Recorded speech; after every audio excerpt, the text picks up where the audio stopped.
show coming from the RAC store. With this back in the Mac in the back flow. Let's go, chillin' with raccoons by the back door. Take calls so you can stake more. All I wanna do is making dough, right?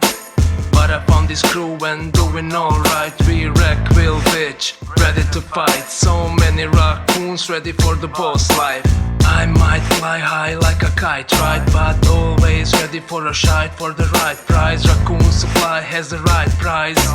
Giving you respect if it's likewise. So I'm buying all the mean guys with the clean heart.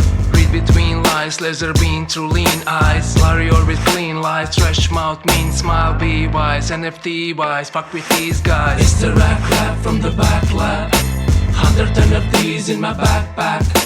Crazy RAC lab from the stash app. RAC will take a lead in this haystack. It's the RAC lab from the back lab. Good morning, RAC FM! Today is Wednesday, the 26th of April, 2023, and this is your favorite breakfast US crypto shit show news show. Today, the special, it's going to be focusing on DAOs. That's right, DAOs. I was like, if there was one thing in this space that I just haven't heard enough of about, it would probably be DAOs. So knowing that, our good friend here, Robo, who apparently has stopped doing intros so that I can do them, thank you, he took it upon himself to create this masterpiece. This is part one of a 2-part, 4-hour RAC FM DAO Summit. Enjoy. Okay. So we've just got Neta DAO joined us. Hello, Neta DAO. Give us a thumbs up if the audio's okay, bro. We should have a function coming in soon. Is my audio okay? Yeah? Oh, fantastic. Wow, it's really good to see Neta DAO here. So, I know Finn's going to be complaining about this. I know, Finn, I'm sorry. Guys, we've brought the show forward half an hour just so that we can talk to Function, because something's kind of like come up for him. And he was like, look, dude, my bad. Can we jump on a little bit earlier? I can do 9:30 till 10 his time. And I was like, bro, come on. You're like one of the main guests, of course. We're going to fucking jump on early for you. Because this guy's ideas on DAOs are insane. It's a really a outside viewpoint that I've never come across. So hopefully what we can do is we'll get Function in and then we'll be able to have a little bit of crack with him for half an hour. Because obviously I don't think anybody else is going to rate. They've all got it on their schedules, right? For I think it's 12 midday EST, 10 Mountain Time. Right, got Bruce in. So let's get Bruce up. All right, Bruce, there's a co-host, bro. So I'm just explaining, Brucey, that we've started 30 minutes earlier.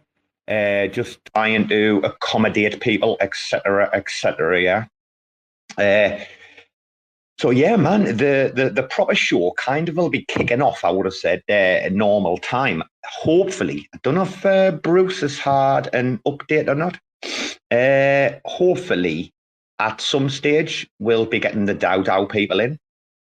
We've got OnyxDAO. I invited Developer DAO, but they don't know. Who else is coming? Fucking hell, there's a few today. Anyway, it should be a packed show. Brucey, are you in the room, brother? I am here. Hey, man. Excellent, dude. You okay? Yeah, I'm good. It's tired. I don't know if it's me. I don't know if it's me, but listen, hear me out here. Your volume to me, and I've just put some new headphones in tonight, right? New headset, yeah? Your volume is proper loud, today. You might not be able to. Is it possible? Can you turn it down a little bit or not? No? Maybe not. No, but I think I can. No, wait, that might be this. No, wait. Might be this. Okay. Wait, before you turn down. Wait. I'm going to change my headset, but because I can see I've taken the wrong one. So it might be right. Right, okay. I mean, it's not so bad now, but I've just turned you down. I've just turned my phone down by about half, about a third. And it was, I'm just going to change headset. No worries, man. No worries. I see that Bruce finished the space early tonight as well, so he could get some shit done, because that's what RAC FM's all about, getting fucking shit done. Do you know that? Bruce, I heard you mention about the Luna stuff earlier. Terra, sorry. Not Luna, Terra. Yeah, exactly. Yeah, man, the building. Mate, you know something? The building, so like, why not? Why not? You know what I mean? We're going to give some fucking added exposure. Like RAC FM traditionally have never really covered Terra. And fucking dude, regardless of what anybody says about what happened or about any of the shit like between the Lunk and the Luna communities, whatever. Terra, Luna 2, the fucking devs are over there shipping for fun. The fucking dev community's massive, isn't it? Pretty huge, right? Yeah, so far, not so far, but as far as I know, yeah, it's really huge, and it's a proper teachings over there. And those who are left, they're really motivated to build and ship. And you know something? Very active. Talk about a community. There's a community pool there, right? And look how little drama, in fact, zero drama, apart from like 2 validators voting no or whatever. Like Finn has had absolutely fucking no drama whatsoever, right? Pass on that prop, yeah? Or it will pass, right? Pretty much done now, but it looks very good. I mean, it looks very good. You've got. Hey, by the way, what did you agree on with Zeke and Noah? Nothing. I just posted it in the DAO. I didn't agree a thing. Okay. That's just the way that we're rolling, like Bruce. I did go in. Well, I have been speaking, but I didn't after that. After what happened previously. Look who's coming. Let me bring your man up there. Now we focus on this, Brucey. All right. Yep. Here he's here. Hey, man. Welcome, bro. Hey, yo. Here he's here, the man himself. Dude, we're fucking absolutely blessed that you're here, man. This is a right privilege for us. Like, we're proper buzzing. But, I mean, it looks like it's a small room. That's because everybody's, like, got it in the schedule or the calendar, right? But you'll soon see it fill up. But you know what? Not function, I'll call you today. Dude, sometimes the smaller rooms are the best ones, you know? Bro, I wish if I was on main, I'd fucking tweeted out a whole bunch, but I got locked out on my phone, so I had to, like, log into this alt account in order to talk and jam out. But figured we'll just jam anyway, have a good time, fuck it. Yeah, well, man, if you'd just been like chilling safer like that, like the normal one, there are like obviously when we do these summits, there's like specific topics to touch on. But I'd rather now we've got this like 30 minutes, dude. I'd rather just find out about like where your love of DAOs come from. Because I mean, anyone who's looked into it knows you're a fucking player. They know exactly what you've done in the industry. You're a big name, right? Early investor, a major project. Where did this fucking like love of DAOs come from? Is this a new thing? Is this something you've always been chasing after or what, bro? It's been a pretty big passion of mine, or interest of mine, I should say, for about maybe 1.5 2 years now. And really got passionate in the last maybe 6 months about the like existential dilemmas that I'm seeing and all the points that I'm connecting it with how DAOs can like support all of these different infrastructures and things like that. And I really got interested in it because I have a group of friends out here in Colorado, and we've been friends for years now, 5-10 years. And when I went out and I did crypto stuff for 3 or 4 years and traveled the world and like did speeches and all the fucking things, we didn't talk a shit ton. We just kind of kept in touch here and there and did our own little things. And I ended up moving back to Colorado and reconnecting with them. And when I did, I learned that they had been essentially for like the 5 years I'd been like gone, they'd been building what they call the Metacanon Constitution. And essentially what that is it's a 45-page legal and working document that outlines like how like groups self-organize and how they can like become more efficient in the self-organization, and then also how they can put it into it's an actual legal document that can fit into LLCs or S corps or whatever legal structure that you want, while still keeping the overall like moral and hierarchical like ethos intact even in traditional structures. And so I came back and I was like vibing out, and they're like, "Yo, you should read this document." I'm like, "Man, it's 45 fucking pages. What are you talking about?" But I wasn't doing shit. We were just trading in the bull run and shit.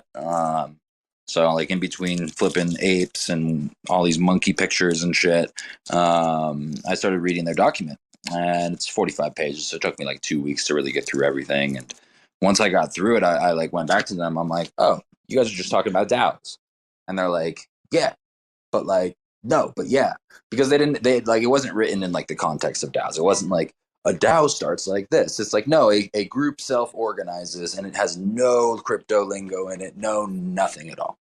And so I was like, oh, you guys are talking about DAOs? And they're like, yeah, I'm like, kinda, yeah. And like we're talking about like they're talking about the evolutionary development of DAOs, where like right now we're just kind of exploring in the first couple phases. And so that essentially spurred my inspiration around it and my interest.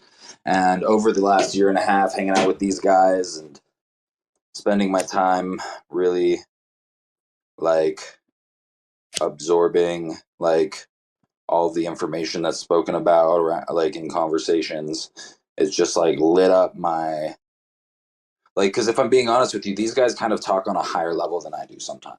You know, like sometimes I can get up there and I can understand what they're saying, but like, yeah, you know people like that when you're just like talking with people and they're just like, yo, like you're like, yo, that guy's fucking smart. And like sometimes you have to have it's like a harder time tracking him because he's like people are, or the conversation is at like a different frequency.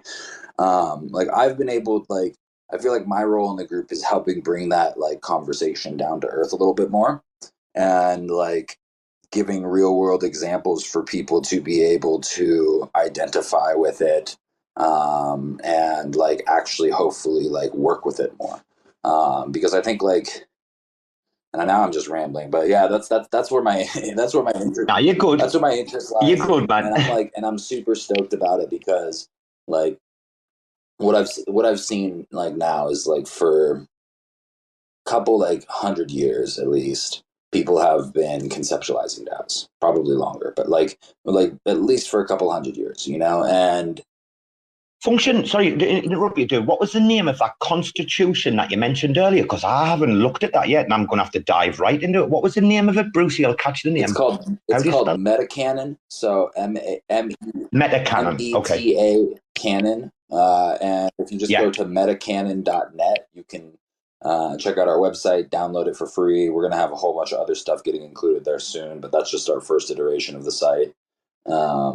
Brilliant. And yeah, it's just like this whole idea around DAOs has really like piqued my interest in self-organization, very, very much piqued my interest in how like the unseen chaotic forces that govern nature actually like seem chaotic but are actually governing it in a way that's much more efficient and self-organizing and self-governing than we are. And so my curiosity is like, how do we bring more of like the principles of nature that have brought us into like this like that we've fought for forever, like, and created all these other like systems that like clearly don't like elevate us to our biggest potential possible. And so how do we really implement like more principles of nature that are already fluent, that are already proven, like in their capacity to self-organize and their capacity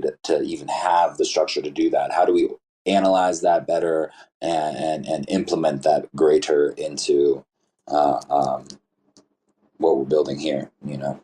Have you always been like, just listening to you, I pick up on it, but have you always been this like deep philosophical like thinker? Or is it something that came because of like crypto? Or is like, were you like this pre-crypto, right? Were you this like philosophical deep thinker before crypto? Then crypto's come along and now you've kind of like made it or whatever. You've got the chance to say, oh, well, I want to do what I've always loved. Or is this something that's just happened to you recently? No, I mean, for a very, very long time, I've always been like philosophical in nature. Like, and are you like a classic libertarian? Are you? I don't know if I would describe myself as a libertarian, but I would describe myself as curious. I'm naturally like curious, and like ever since college, when I started to get like away from and outside of my own box that was created by my like familiar patterns, like once I started to do that, I was like, "Whoa, there's so much to the fucking world." And so I just got very, very curious, like ever since I was like 18 or 19 about like how things work and how to build things and how to build them successfully. And it's also very much like, I don't know, for me personally, I'm like, if I have to be like in it, you know what I mean? In order to like, really get into something. Like I have to have a spark inside of me that like, it captures my attention so deeply that like, I have to focus my energy and attention on it. You know what I mean? Because DAOs are not like fads, are they? I mean, in whatever like iteration of them you want to talk about, they're not like a fad where any shitcoin or whatever, or any like, whether it's NFTs or liquid stake, and there's always something going on. But DAOs are not like that. Like they're part of like fucking time, aren't they? 100%. And that's what I love about like kind of like crypto is it gives you the capacity to have range. I think a lot of people get stuck on both ends. They're like, okay, well, I'm in crypto and I don't like degen, so I have to be intellectual. When part of them really loves to just fuck around on the internet and like say some stupid shit. And then the others are like the degens, which are like, well, haha, those guys are trying to be smart. They look stupid, but the inside they're like, well, I have some things I'd actually like to share, and they don't like actually express that. Like I try to like embody my range as much as possible because like I know that. Like for example, like the last 2 nights, I'm just like sitting up late night, fucked up, like leverage trading, fucking 300x. You know what I mean? Like just fucking around, having a good time. But the week before that, I was also staying like up till 2 a.m. like conceptualizing DAOs and writing 50 different documents about ideas around like how. Yeah, bro, that was fucking legit. Yeah. That mate, I sat there for ages looking at that. Now, because I love like the way you talk about like your spheres and your subspheres. That's like our sub DAOs to us.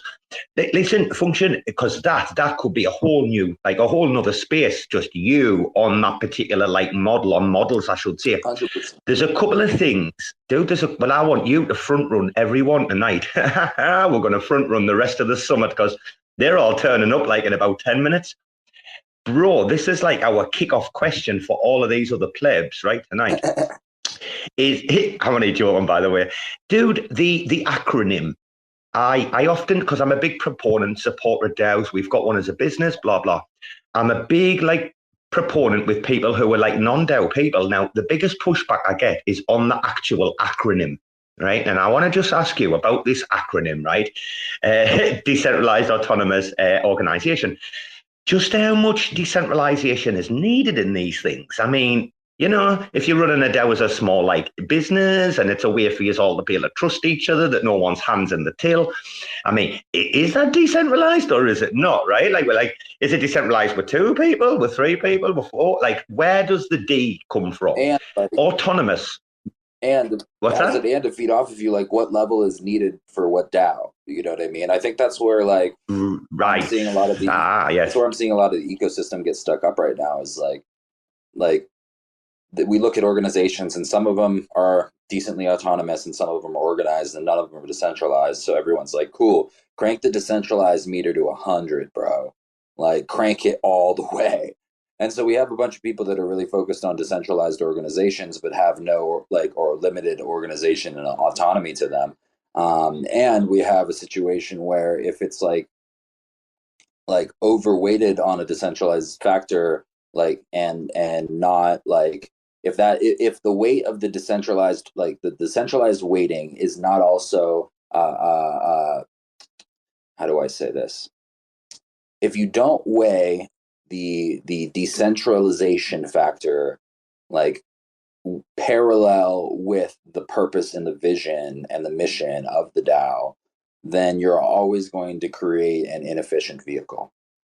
And let me break down what I mean by that. Like what I mean essentially is that as soon as you end up in a scenario, in a situation where you are overly focused on decentralization and under focused on what is the purpose of the DAO, or there's just some imbalance in that structure, and or just a general disconnection from that structure. Like if the purpose of the DAO is like, yo, we are an investment group, and like the purpose is to make a fuck ton of money, and then like you don't like, maybe you want like everyone to make decisions about some things, but you probably don't want everybody to make decisions about everything. You know what I mean? And you also probably don't want like a shit ton of hierarchy, but you probably need a little bit of hierarchy because there's some core group of people that have created the group that have like the base core vision and purpose of it, right? So there's like a lot of discussion and nuance that isn't discussed. There's just a lot of people that I see that are just like, crank decentralization to 100, we got to go full force, and now we're a DAO. And the problem with cranking decentralization to 100 without actually creating the correct autonomy and organization is you're left structureless, and you're left in a place where we're at right now, which is like we're in a giant, like we've realized we're in a giant game. A bunch of people have said, yo, fuck the old game. It's really boring. I'm tired of just sitting in the cubicle every day. Let's try a new game. And they're all in the game lobby called a DAO, whatever DAO it is. And they're all just standing there waiting for the game to start. And nobody knows how the game starts. Some people like go out of the lobby a little bit and start to venture out and like usually get wrecked, or usually like don't do too much shit, or end up like in another DAO somehow. Like it's just like nobody knows where the fuck they're going. It's like almost like, oh, this is actually a cool visualization. I know I'm ranting, but like, it's almost like a game lobby. And you guys ever played Assassin's Creed? Who's played Assassin's Creed here? Bruce is our gamer. He's played everything. Bruce, you play? I haven't played anything. I've played the same game for 20 years. All right. Well, in Assassin's Creed, essentially what I'm getting at is there's a lobby loading screen. Every time you go in the loading screen, it's a giant white room. Right? There's nothing in the fucking room. You can run for infinite time, like, and you're just in a room.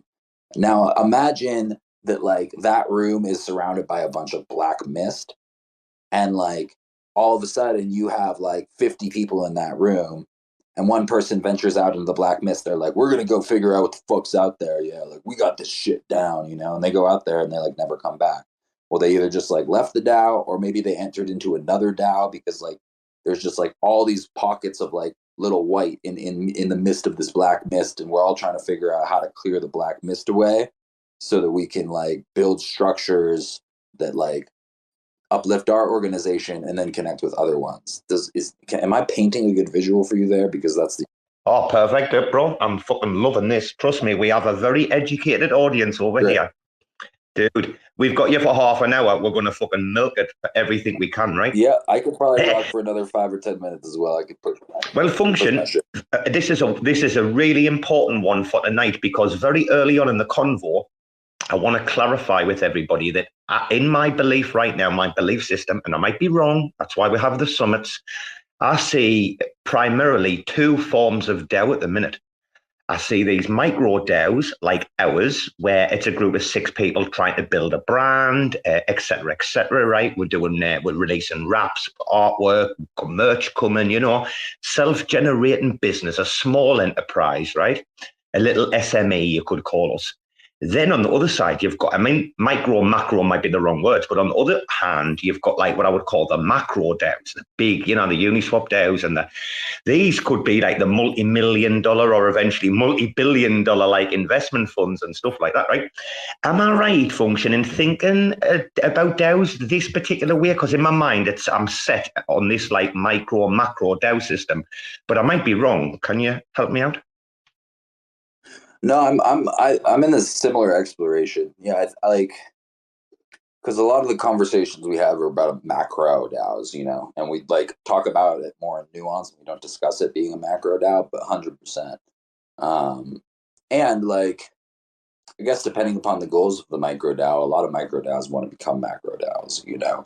So it's important to have those discussions even pre that phase, but. Yeah, I mean, I hear what you're saying. It's like, it's like the mechanics of our DAO is completely different to like a gigantic investment DAO with like, you know, millions like AUM or whatever, right? As it should be, yeah, 100%.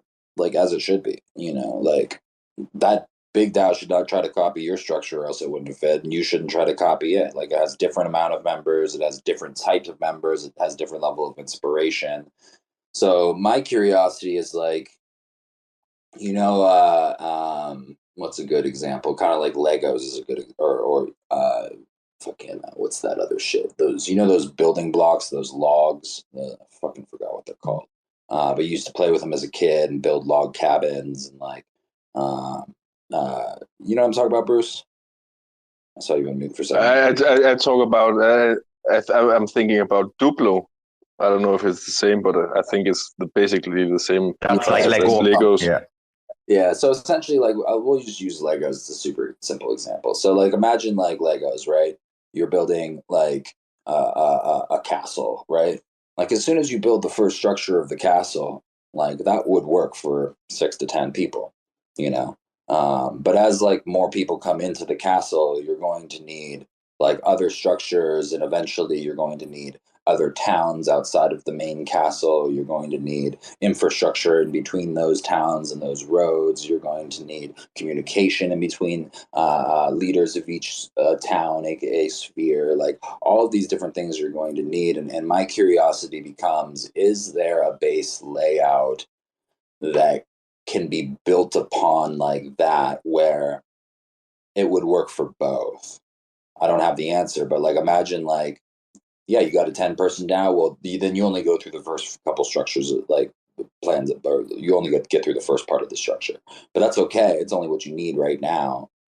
And it's the same structure that you'll eventually get to when you have that 1,000, 2,000, 10,000 person DAO, just more developed and more built out, but the base is the same. Does that make sense? Yeah, mate, that's exactly, mate. That's why we've been like planning our fucking. We're going to do a membership sub DAO. Like, we've already got the Bbandz art DAO. Or shout out Onyx, just jumped in the room. We'll get you up, Onyx. We haven't got long with your man function, so don't worry. Brucey, bring your Onyx up. So yeah, dude, we've already got the art DAO, which has got the one-on-one NFTs that we've been airdropping. We've got the RAC FM Records sub DAO, I should be saying, under like the parent one. And the membership one is next.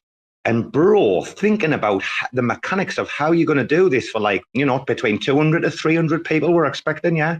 It's like fucking really worrying, like the pressure from going from 6 people involved to like 306. We're like, if we fuck this up, this sub DAO, we'd have to get rid of it and start again. That would be like really embarrassing.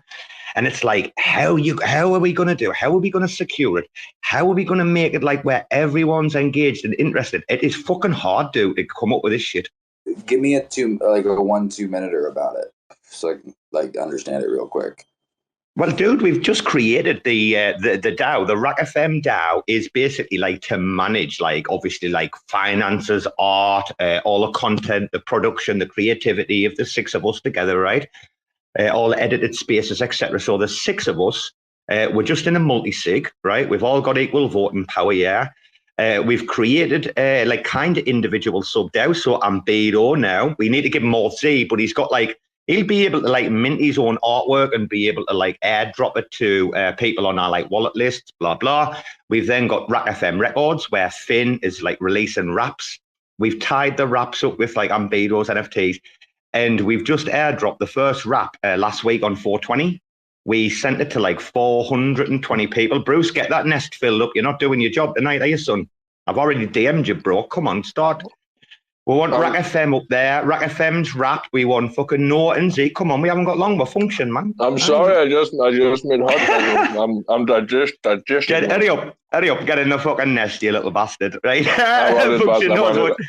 Function knows how it rocks on RAC FM now, doesn't he? He's like, fucking know with these cunts. Anyway, bro, so we've got the parent DAO, the 6 of us on the multi-sig.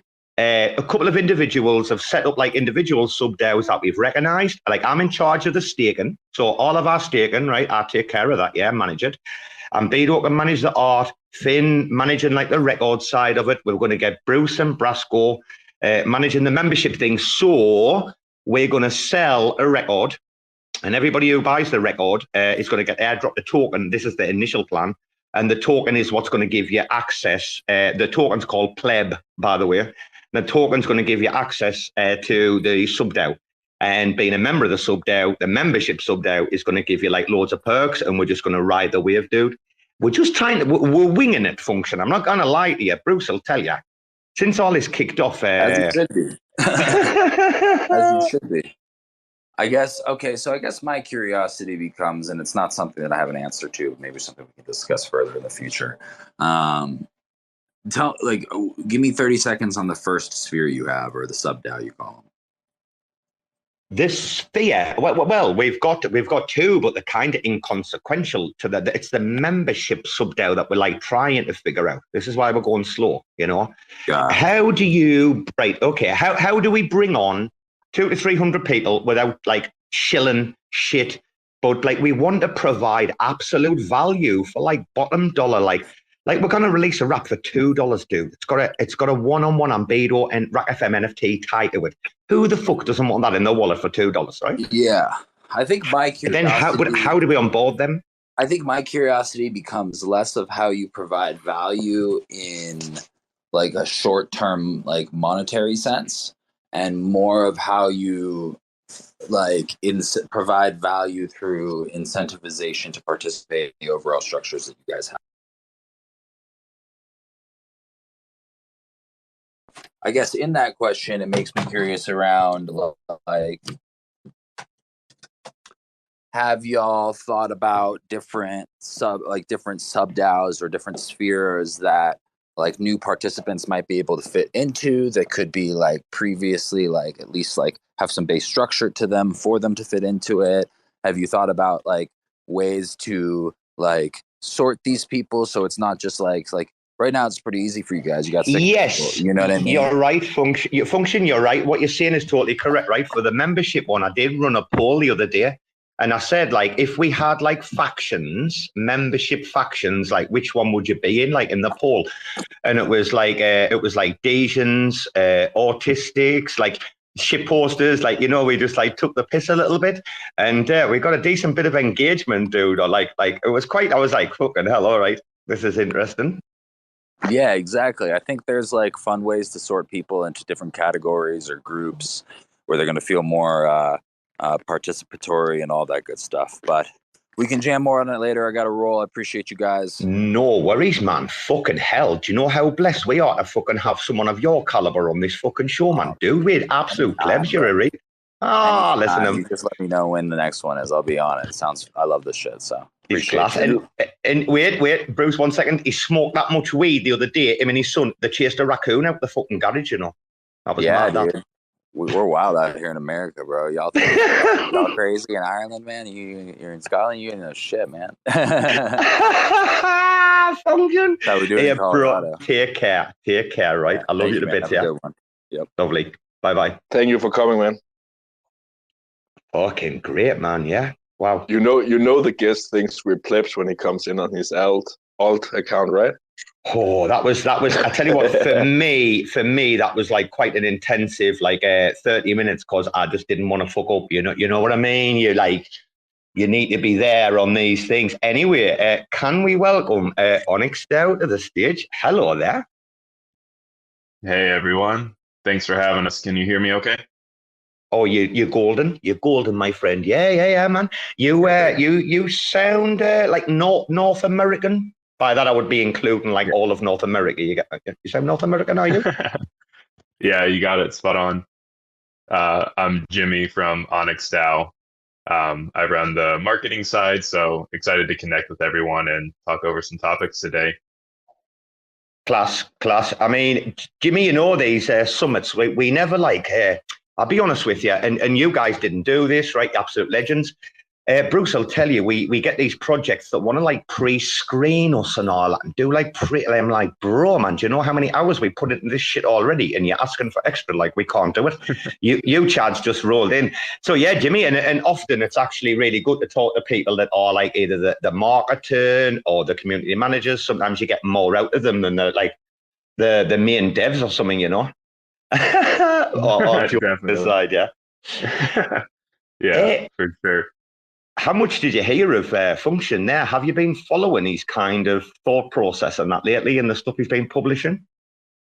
I haven't. I was having some connection issues, so I only caught the tail end of what he was saying. So unfortunately, I wasn't able to hear what he was going over. What was like the main point of it? I'd love to speak to it. Well, bro, actually, he goes that deep. It's like literally, you can ask him the most simplest question on earth, and he's going to give you that, like the level of like philosophical like intrigue. And he said like he's curious and inquisitive and stuff. Yeah. If you go and have a look, I'm sure you'll know his profile. Yeah.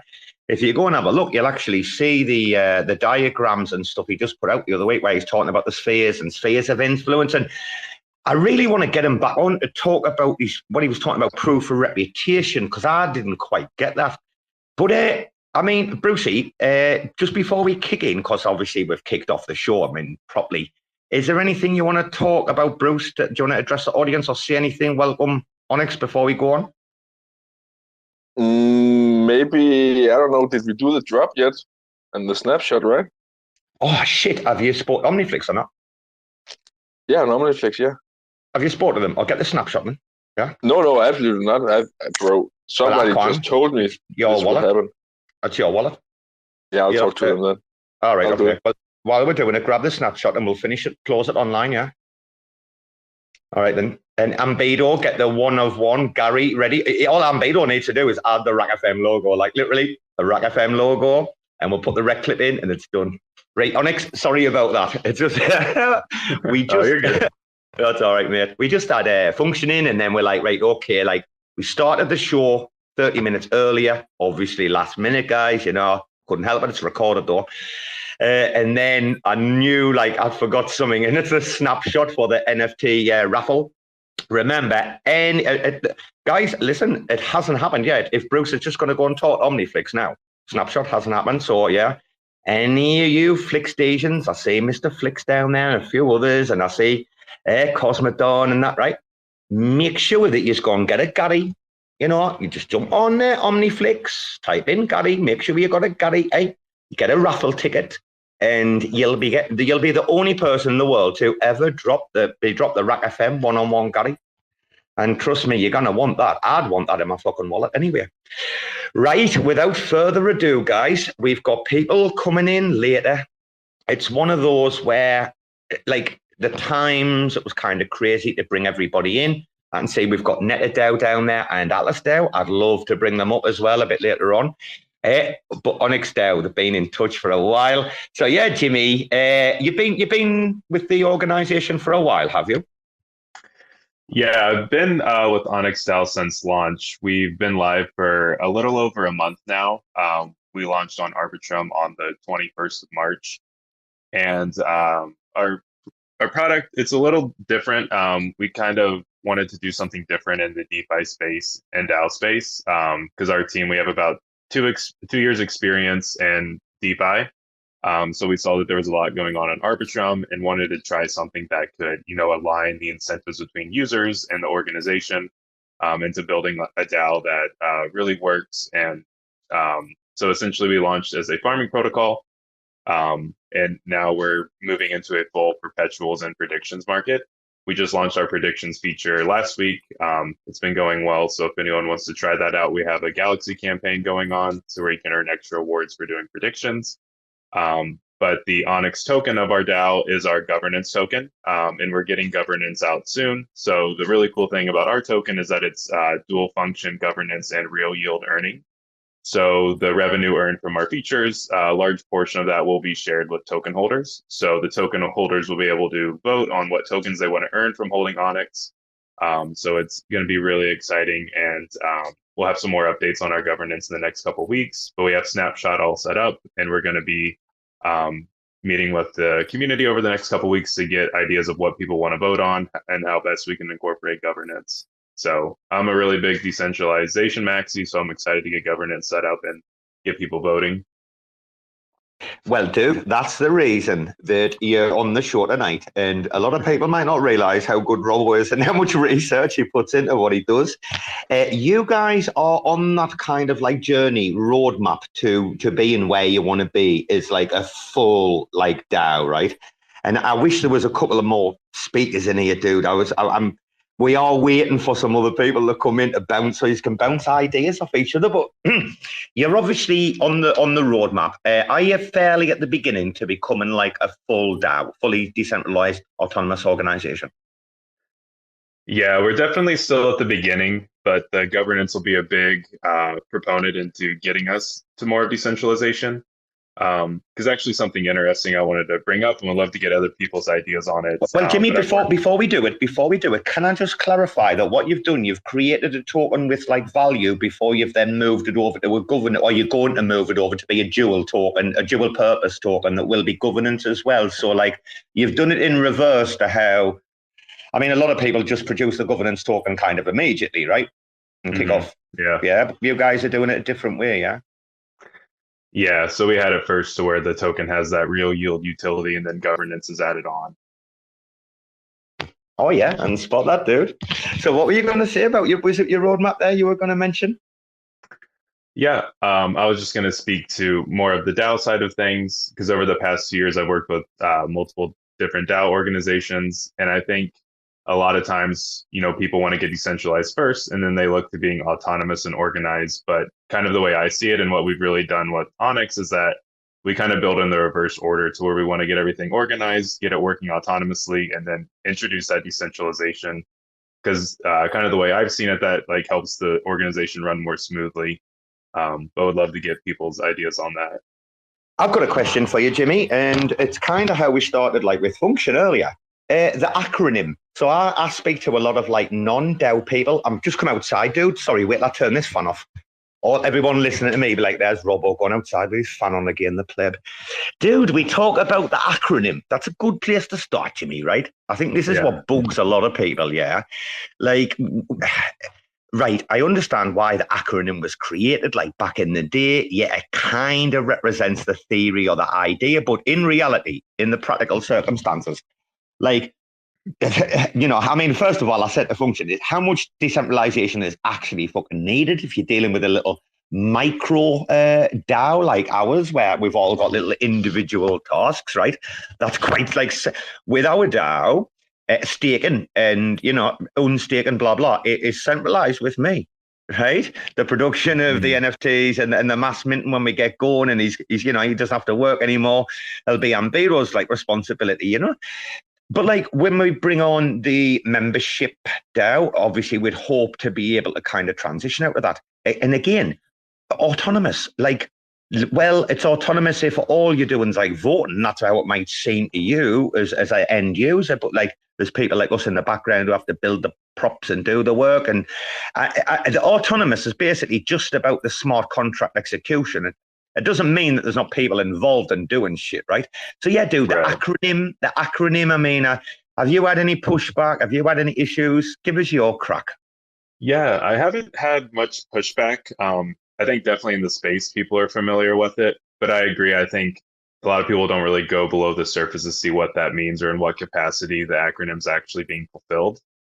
Because I agree with you. I think I personally love decentralization, but I think unless you're like at a huge organization level, it's hard to have to be super deep. So I think it kind of like there's ways you can do it, but it's not always the most effective, if that makes sense. Like definitely getting everything organized and then seeing how it can be mostly autonomized through smart contracts is the best way to go. And then seeing how you can further decentralize those, because I think, even if you're at the biggest level, there's still going to be like some degree of centralization. It's just hard to have things executed without that. But I think it's kind of like, how can you find the best ways to decentralize and give people who are part of the organization or have some stake in it, give them some autonomy, but there'll still be like some degree of centralization, and unless like a project gets huge like Aave or Uniswap or something like that. But yeah, the smaller ones I think will always have a degree of centralization, especially from my experience in the space. Well, Jimmy, that was actually something that when we talked about the acronym, I actually followed up with him about this, was like realistically, in my mind, I'm just looking at DAOs as like two ways. I'm looking at the big DAOs for the people in the audience who are the Juno people. I'm talking about like obviously Juno's a DAO, right? Essentially, but say the core one sub DAO on Juno, right, guys? That like these are kind of like big DAOs, even the growth there, sub DAO, etc. Like, so there's micro DAOs and there's macro DAOs. Onyx, do you think that, or is there something in the middle? Like, I'm just looking at like, okay, there's like what we've got, these little micro DAOs, these little, SMEs or whatever operating together off each other's talents. And then you've got like the macro DAOs that might be like the Uniswap DAOs or or your DAO eventually, probably, right? In the next 5 or 10 years, or these ones that will have like hundreds of millions, like, AUM or whatever. Is that the right way to think about DAOs, or am I wrong? No, I think that's a great way to think about it because, yeah, there's different, project sizes and stages. And I think, too, as we continue to grow and the Web3 space gets bigger, we'll see even more subsets of DAOs and what their sizes are. Because even from 2 years ago, it's changed immensely. But no, I think that's a good way to look at it, kind of like the micro, macro. And then I think there's definitely some middling stages. It'd be really awesome if someone helped identify those and see what that means. But no, I agree. I think it is a spectrum of stages.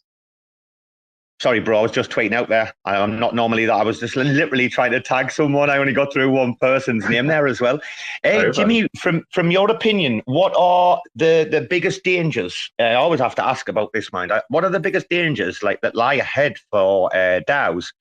Is it maybe the lack of security knowledge, like how to secure your DAO? Because very recently, on the networks where we hang around, right, over on IBC, Cosmos, yeah. We hang around over on a permissionless smart contract platform. It's called Juno. We've got a tooling called DAO.zone, right? It's some of the best DAO tooling that's out there, in my opinion.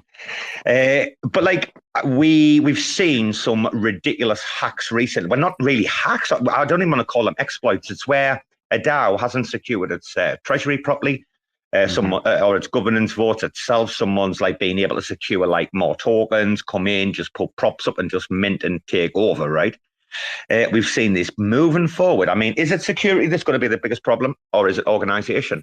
Yeah, that's a really good question. I think they kind of go hand in hand. I would say I do think security is probably the biggest issue, definitely in terms of DAOs and crypto.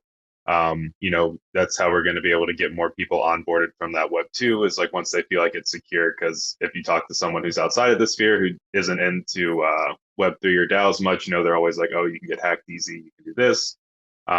Which I think a lot of that security goes into the organization piece. Obviously, it's hard to be 100% secure just with how everything works with new smart contracts and everything. But I think having the organization steps there to make sure that everything is as secure as possible and then as transparent as possible so users can see that. You can have multi-signature wallets, have things set up with the tokens where they're hard-coded, where you can't produce more than a certain amount. That's something we've done with our Onyx token, just so everyone can see, once we hit our hard cap, no more can ever be printed no matter what happens. So I think there's a lot that can be done with that, but I would say security is probably the biggest issue, because even if you look in the DeFi space, we saw Sushi had an exploit not that long ago, and they're one of the biggest decentralized exchanges. So it killed them, didn't it?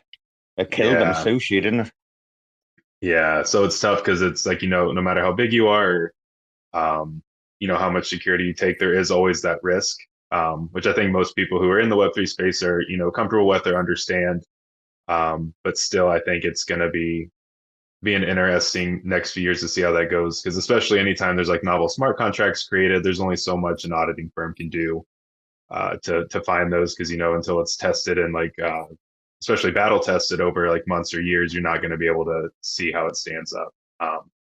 So yeah, I would say definitely security is probably the biggest challenge faced by the DAO and Web3 space. Well, this might be where DAOs as a service actually comes into play. Right, so Onyx, here we go. Let's get out of the fucking real shit. Are you guys using any underlying tech, like a back-end tech, right, and building a front end on it, or are you building all your back-end contracts yourself? What's the crap with your tech? Yeah, so for our farming, which we launched with, it was forked from PancakeSwap. So it was very battle tested code, which had been audited. And then we made sure everything was set up and transparent in both our docs and then on chain. So all of our contracts are verified. We ran everything through a diff checker, so you could see it was only like name values were changed.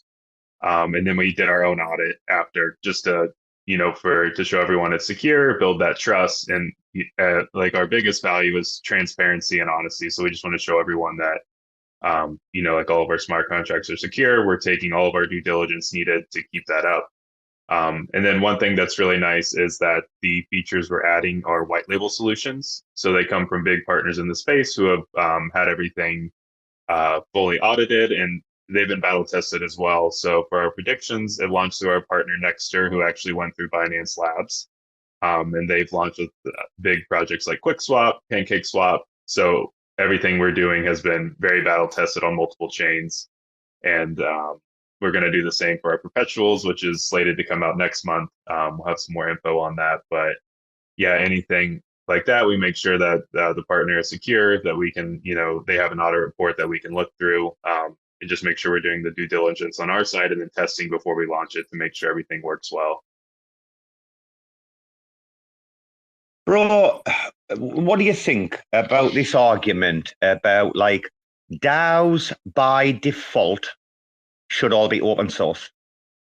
When it goes live, okay, in production, in development, it's absolutely like fine, right? To be like when there's nobody or no, like, when you just like testing, etc., right? But by default, when they kind of go live or whatever, like it should be, well, not when it goes live, sorry, when the work's finished, that should be all open source. What do you think? Yeah. Versus an closed audit? Yeah, I'm definitely for open source and open audits because I think it just helps everyone see, and then also people can build upon existing features. Because I think that's a really cool thing about the space is that, like maybe someone has an initial idea, but then other people see it and can do new things with it or put their own spin on it. I'm definitely for that. I think what I've seen a lot of the closed sourcing comes from, I've seen it a lot more with bigger organizations like the Uniswap V3. I think because it kind of gets in that weird spaces. It's like if a new product that has like a lot of profit potential, is it is it an intellectual property or is it for everyone on the blockchain to use and innovate on? Which is a really interesting argument. I think it depends how you see it, but personally, I like the open source because that's where the innovation comes from. And I think that's a really cool thing about the space is everyone can kind of innovate and look to, put their own spin on things. Yeah, I think things are going to fucking heat up me like in the DAO space in the next 12 months to 18 months. I think we're going to see an explosion of DAOs as a service. And I think what comes with that is also like rug pulls, which it would be obvious, wouldn't it, to be at like pump an application or even an app chain or a sovereign L2, you know what I mean? Or like a DAO app chain kind of thing. And we've seen like rug pulls with pretty much everything that's come along. Every innovation's had a rug pull, right? Mm-hmm. And I just wonder where that really starts to come in, like with DAOs, Yeah, that's true. I don't know for that. I guess it depends what they're what they have in terms of smart contracts for each DAO. Because I know like the DAO space is pretty wide in terms of, do they have like any kind of staking or with tokens? But yeah, I think that's always a risk. But it kind of goes back to that open sourcing and auditing and making sure everything has those transparent security checks to make sure like any users who come in can, check and make sure they're comfortable with, because there's always going to be, a certain amount of risk in Web3. But I think there's a lot you can do from the organization side to make sure you're as transparent as possible and you're building trust with that community, which also comes from interactions, not just from code, because they want to see there's a real person behind it that cares and wants to put in the time for the project. So I think that's a big component as well. Correct, because Juno, which is like simply a smart contract like app chain. Essentially it's a fucking hub. It's a smart contract hub, isn't it? But that's exactly like the situation with them, dude. I'm always going to be conscious of time because we have got other people coming in. Very quickly though, legalities. I've been down this route with our DAO recently, and we're going to be getting some people in lately who are going through this process. like I'm aware of like people think when they hear DAO, the crypto people, they think, oh, it's just a group of people spread all over the world, blah blah blah. They don't have to worry about anything, but that's not the case. When you're running even like a little pleb DAO, like ours for 6 people, and we're just airdropping NFTs for free to people, and we're creating spaces and creating raps and shit and artwork, and we're having fun, right? But we're bringing people on board. We're building a brand, and we're building an audience, right? Even we've been through this legality situation because we were like, oh, fuck, okay, well, we can't supply invoices. Well, if we want this kind of funding or we want this or that, we need to be able to supply invoices and shit. Like, people think that this is like doesn't happen, but it's the opposite, dude. So what about you guys? And I know it might be difficult for you to speak, Jimmy. That's fine. But if you can talk to us about your legal journey at all, that would be fantastic. Sure. So I can't get too much into it just because there's a lot like still being set up. And I know the biggest thing too, it depends on which jurisdiction you're in, which is a big thing. So I know I've talked with people from other DAOs and projects from other countries, and like they've had a much easier time than other people. So it kind of depends where you get that set up. It can either be like a lot easier or a lot harder. I will say from what I've seen, there is a lot to the decentralized aspect. So, and again, I don't know, it depends on what jurisdiction you're in, but you can, like there's a lot that you can do with like, if you can prove it is decentralized, like if there's voting on things and that no one person is making like the heavy decisions, that has like legal standing. So I think that's a really big part too. Is that because of the security issue? Because that's the biggest thing I hear about the DAO thing, right? Is it if you do get caught out, I mean, if you're doxxed and if you're jurisdiction or whatever, it's the biggest thing that people are worried about. And I know people have got big sponsorships coming and shit like that. Mm-hmm. Is that a problem for them, do you think? I think it definitely could be because, yeah, there's a lot of speculation on, as we saw the news piece last week where they asked Gary Gensler, is Ethereum a security? And he couldn't even say, like, it's not that people like can have securities and are trying to hide it under the radar. It's just like, we don't know. And it's like, if people at the top can't say if it's a security or not, it's like, how are people supposed to know when they're putting something out that is, decentralized and anyone can own it and vote? So I think that's the hardest thing, is that there's so much gray area, and like DAOs are moving so fast, and so is crypto, that it's so hard to catch up. But I think too, it's fucking mad, bro, isn't it? Isn't it mad? It makes no sense. Dude, we created ours on the 25th of Jan, and then I got a dengue fever, so I was off the fucking table for a couple of weeks, right? I was fucking absolutely butchered, like. And then we came back, and when we came back, we had a bit of shit, but since we came back, dude, we've just been dropping fucking like one-on-one NFT after another. Like we're doing a collection of 10 on a chain called Omniflix, which is like an NFT app chain on the Cosmos, right? And we're already done like 4 of 10.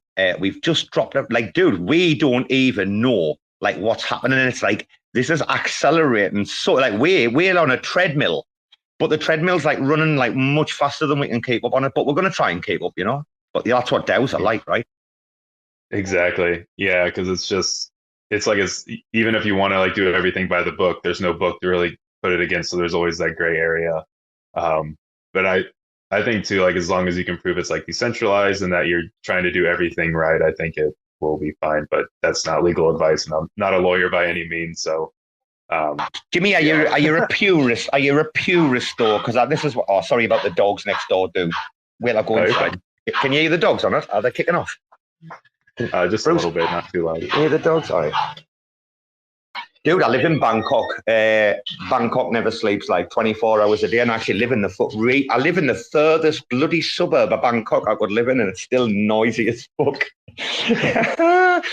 Brucey, I didn't want to take all the stage tonight. Brucey, have you got, because I know you've been like dying to ask some questions, and Sam's coming up here. So before we bring Sam in, Brucey, got anything? Don't throw me under the bus, Robo, man. I'm kidding. But yeah, I'm just enjoying listening to vintage Robo, man. It's a good space, this. That is a good space. Your man from Onyx is a fucking diamond, isn't he? Lovely. Yeah, but I actually have one question, Onyx. Sure. Are you smoking a joint? Are you smoking a joint there? You sounded like you just took one big talk before you asked that question there. That's true. Yeah, I have some good ears, man. Did you hear that? He's like, okay, I've got a question. Go on. Okay. Just remember, man, this is a recorded space and it's not legal to smoke where I am. So just keep it on the down low.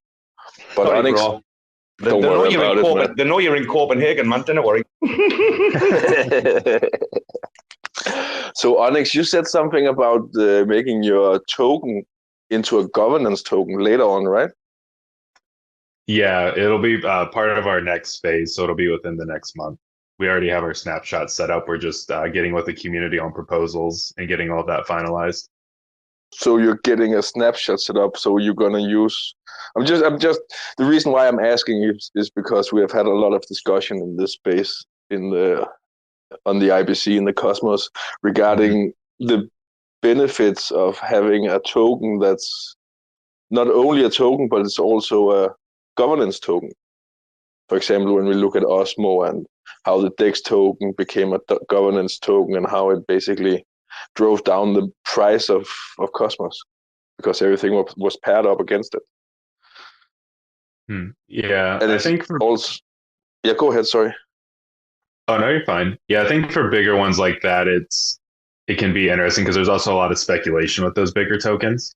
But I think with ours, because we just have one token for our whole DAO, so it kind of has multiple utilities, which helps it, keep the price as well as give users bonus utilities besides just, buying it to vote on proposals. Because ours, it's part of our real yield rewards, which is how we share revenue with our holders. So right now we have pools set up so you can stake your Onyx token to earn Arbitrum token, USDC, Bitcoin, ETH. And then with our features coming out, a large portion of that revenue will be shared with holders.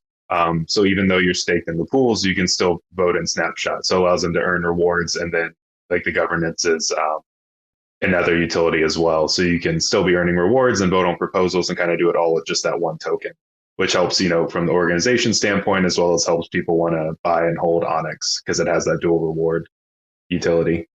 Jimmy, how much work did you have to put into your fucking tokenomics, dude? I bet I have some big brains on the math for this shit, right?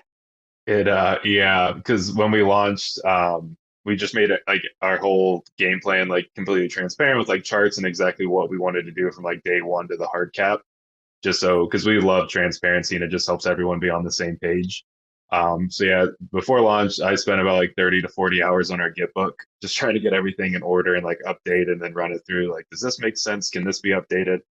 So it was quite a bit, but yeah, our core team has, we've been in DeFi for the past 2 years. So we really wanted to make sure everything was solid before we launched and just iron out all the tokenomics and make sure it all lined up. So it was a lot of work, but it's been nice to get all that done and have a game plan from the start.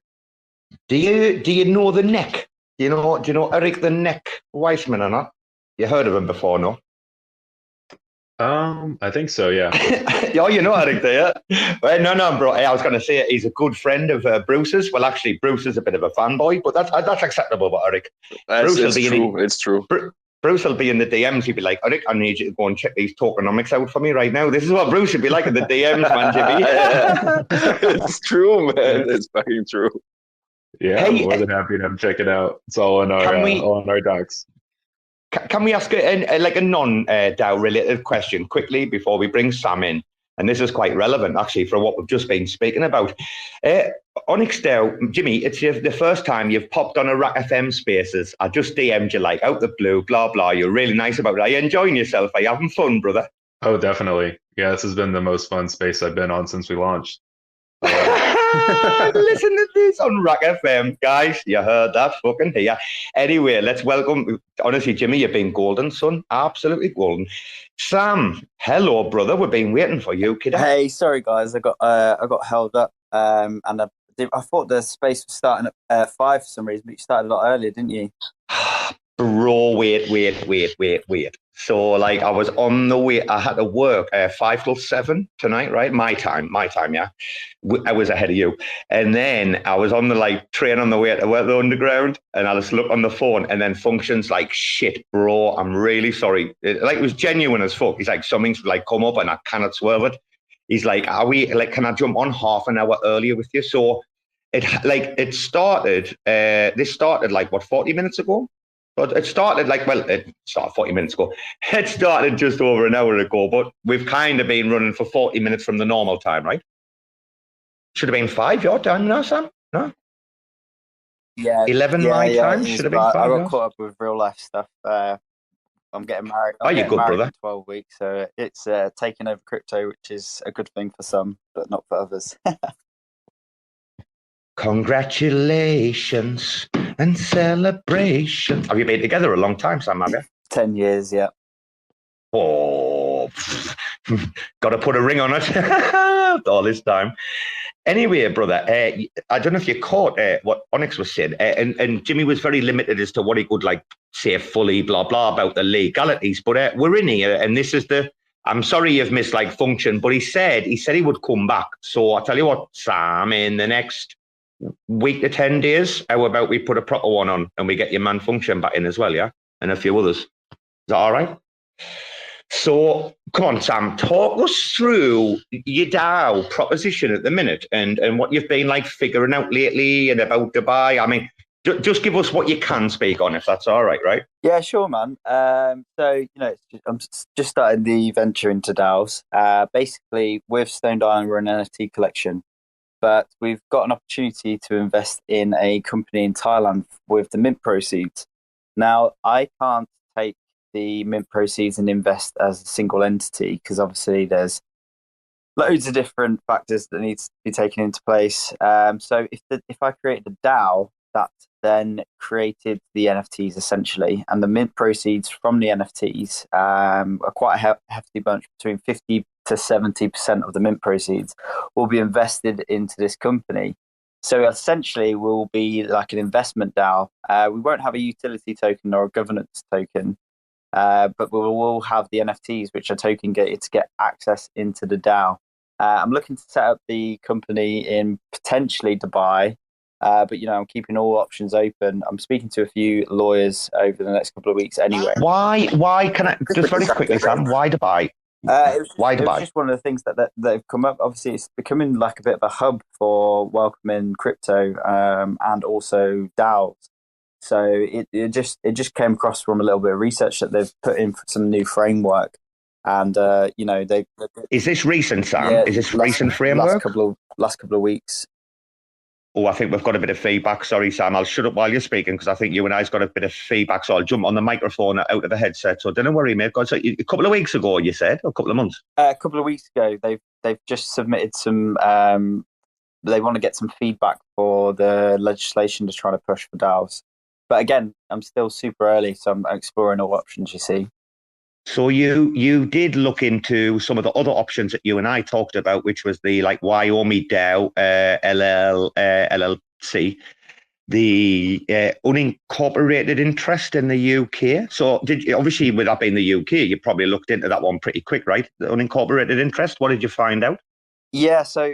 Oh, wait. Okay. Oh, we've got Onyx. Oh, sorry, guys. I do apologise. Sorry, Sam. I didn't want to cut you off, but Onyx just DM me at the same time. He jumped out the room. Sorry, Jimmy. If you listen back to the replay, Jimmy, I'm sorry we didn't get a chance to say goodbye to you. You're a lovely fella. As your project moves on, we'll have you back on the show again, no doubt, in the future, and we'll get your fucking autistic devs on as well. All right, son. Take care. Sorry, Sam.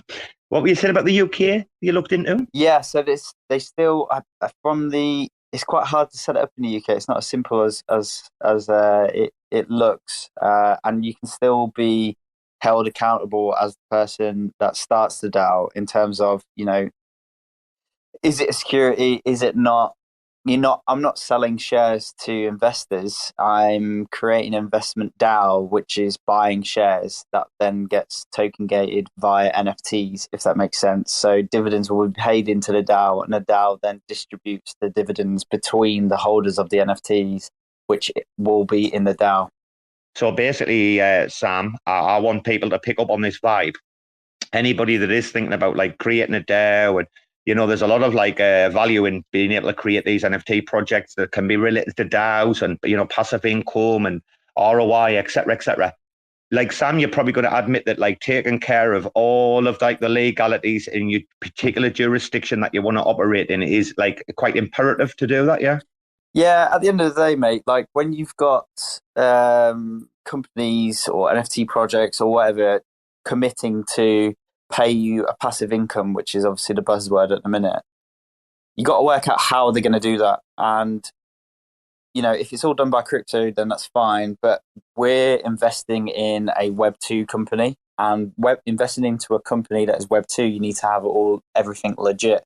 So I could, let's say, you know, I did it by the original way, which I was thinking of doing it, investing it personally and then creating a DAO and paying into the DAO. But that would mean that the investment from the NFTs, whether it's 20 grand or 200 grand, I would then be taxed on that in the UK as a UK citizen, because that's where I'm based.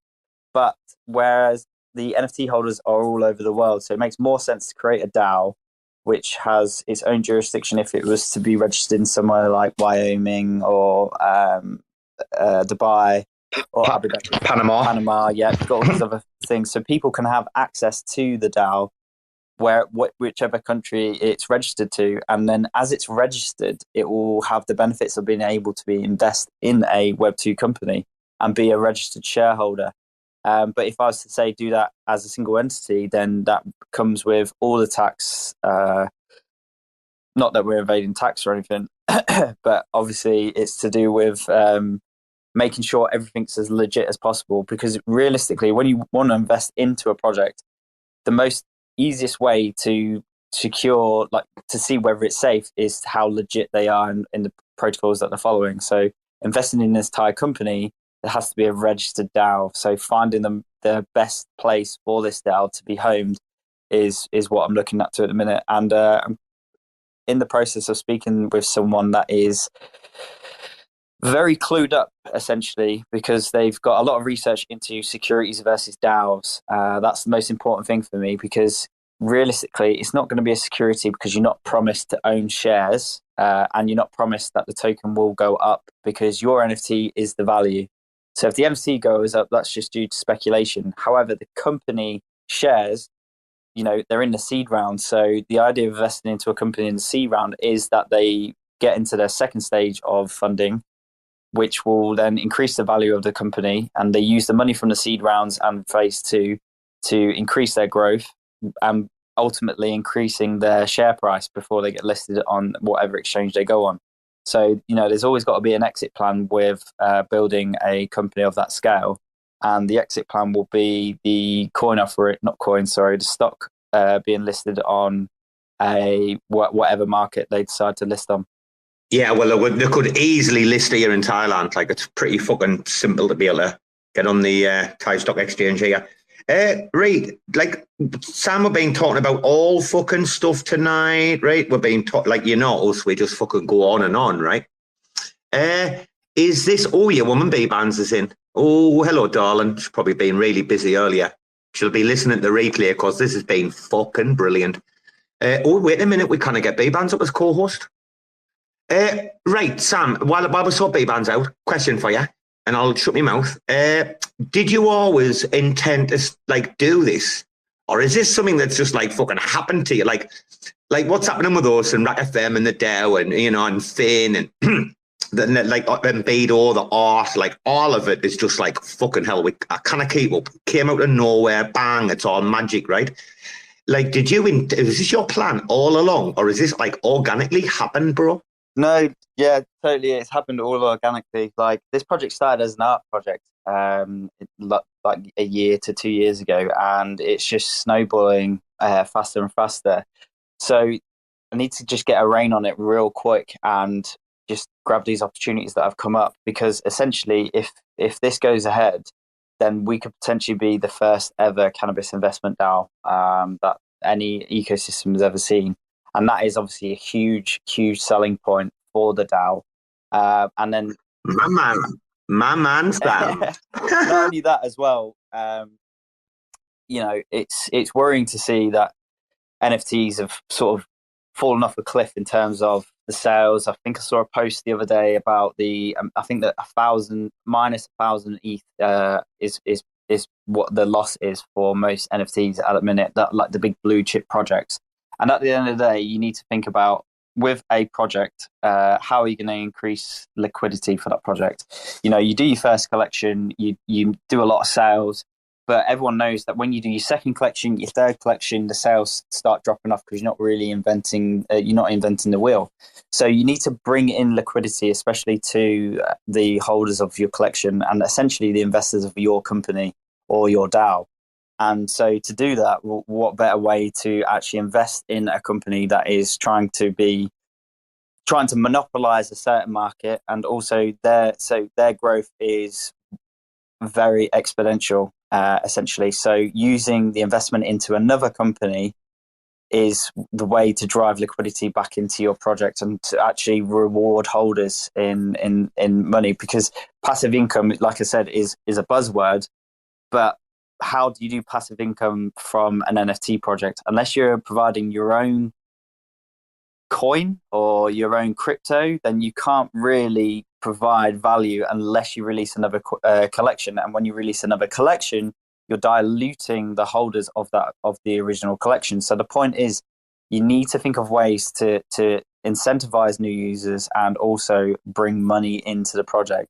There are definitely projects out there that are doing a great job in producing new collections, coming up with new innovative ways to market their collection, and with what you can actually do with NFTs. And I'm not taking away from that, because that in itself is a way to drive more liquidity to your project. But in terms of scalability, for me, I can't just keep making collections, because collections will just dilute the whole project as a whole. And you can't convince new users to buy a project when you've already got holders. Like, take Space Gillies, for example. EJ is a solid builder. He's got a whole dev team. He's creating some crazy stuff. And that is going to be driving new users every day because of what he's building.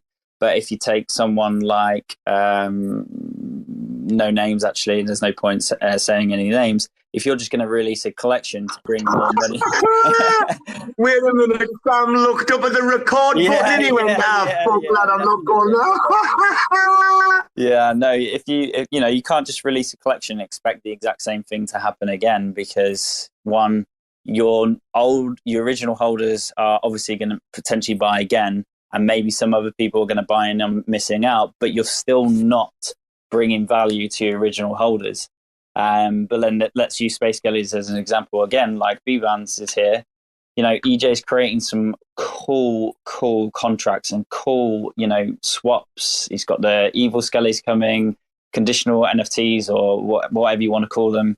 All right, calm down. Kill your own project, man. Come on. But EJ Let the man speak. I'm just saying, because EJ has been one of my solid friends throughout this whole journey, and he's doing something innovative and new, and that's what I want to do.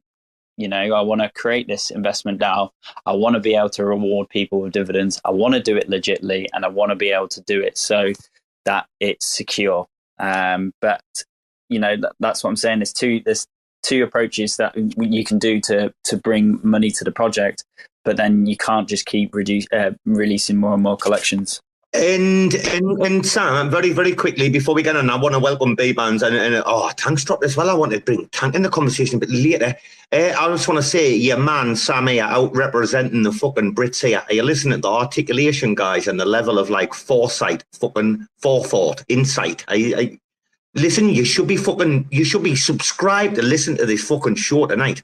If we were charging for this show tonight on fucking Twitch or some shit, we'd be raking this shit in, because this is classic stuff. Right, Sam, what are your intentions in regard to your tech? Are you planning on going to use like a DAO as a service as your back end and just going to get some front end devs to build you something out?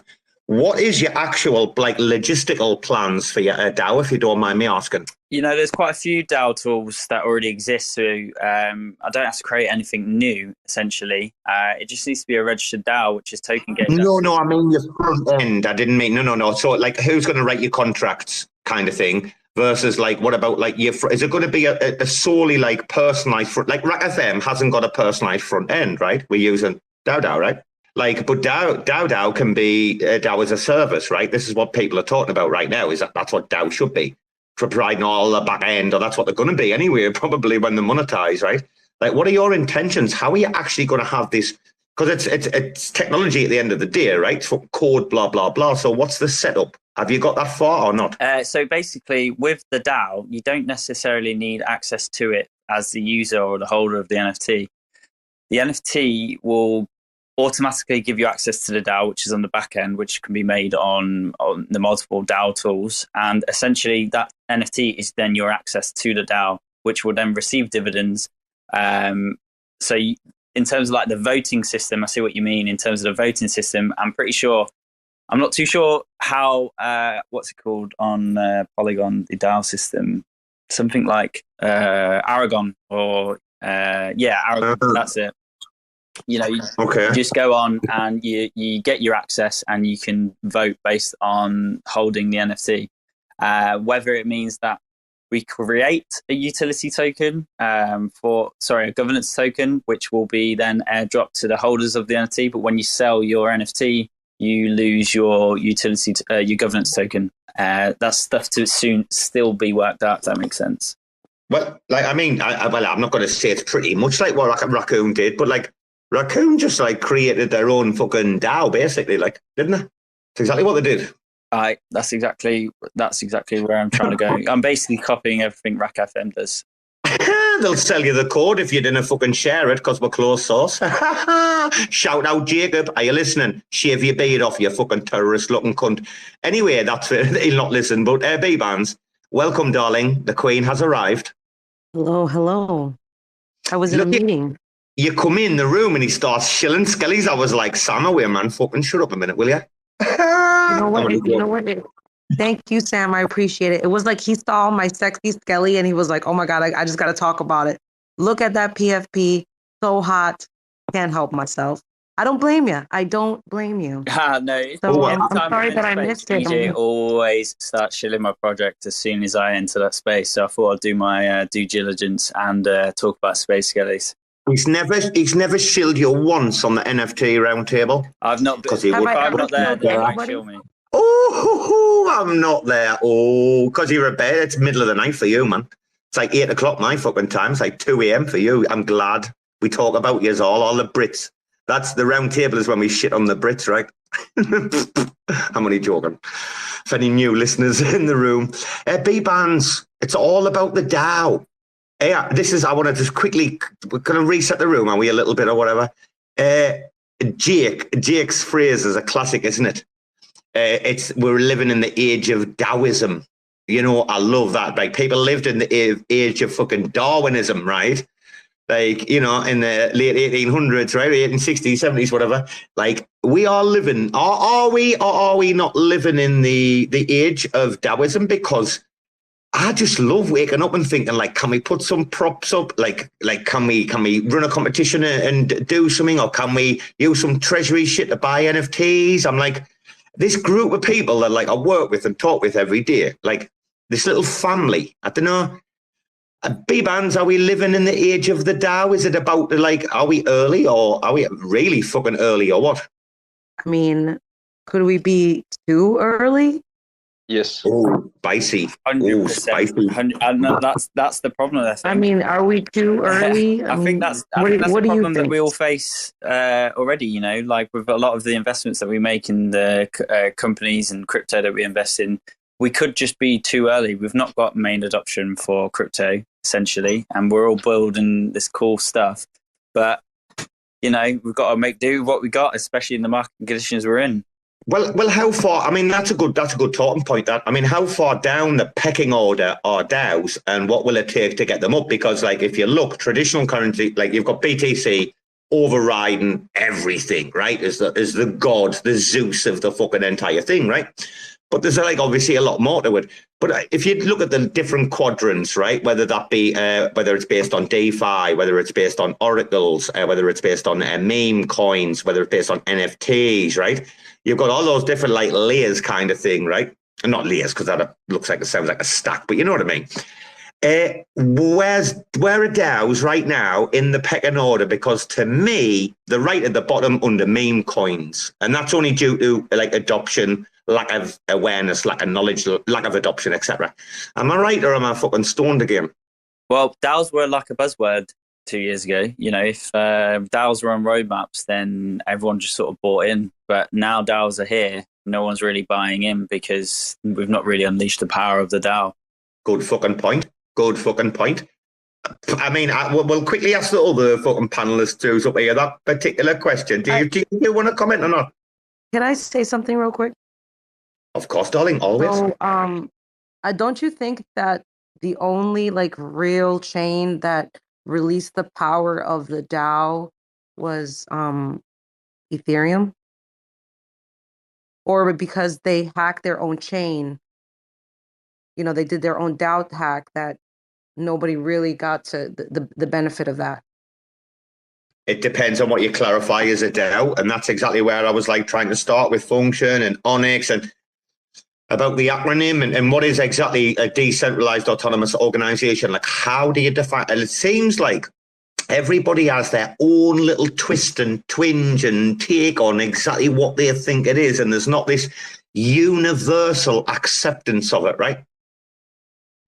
I guess you kind of need to realize what you want to use the DAO for. Like, not every project needs a DAO, but because a DAO is meant to be decentralized, so it means that everyone can put up proposals if they hold a specific amount of tokens, and they can choose what drives the DAO forward and what direction. But sometimes, you know, there's like, for example, Stoned Island itself won't need a DAO to, otherwise that means I won't be running the project. And same with Space Gillies, same with RAC FM. I know you've got a DAO, but realistically, the DAO holders or members aren't choosing which way to go.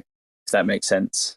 They don't make decisions on that level. No, we've only got 6 people, dude. We've only got 6 people in our DAO. We haven't got a membership DAO yet. That's coming. Like, we've literally got me, Bbandz, Ambido, Bruce, and Brasco and Finn. 6 of us. What's your DAO used for? At the moment, it's not about what is it used for. What will it be used for? Yeah, to manage all treasury.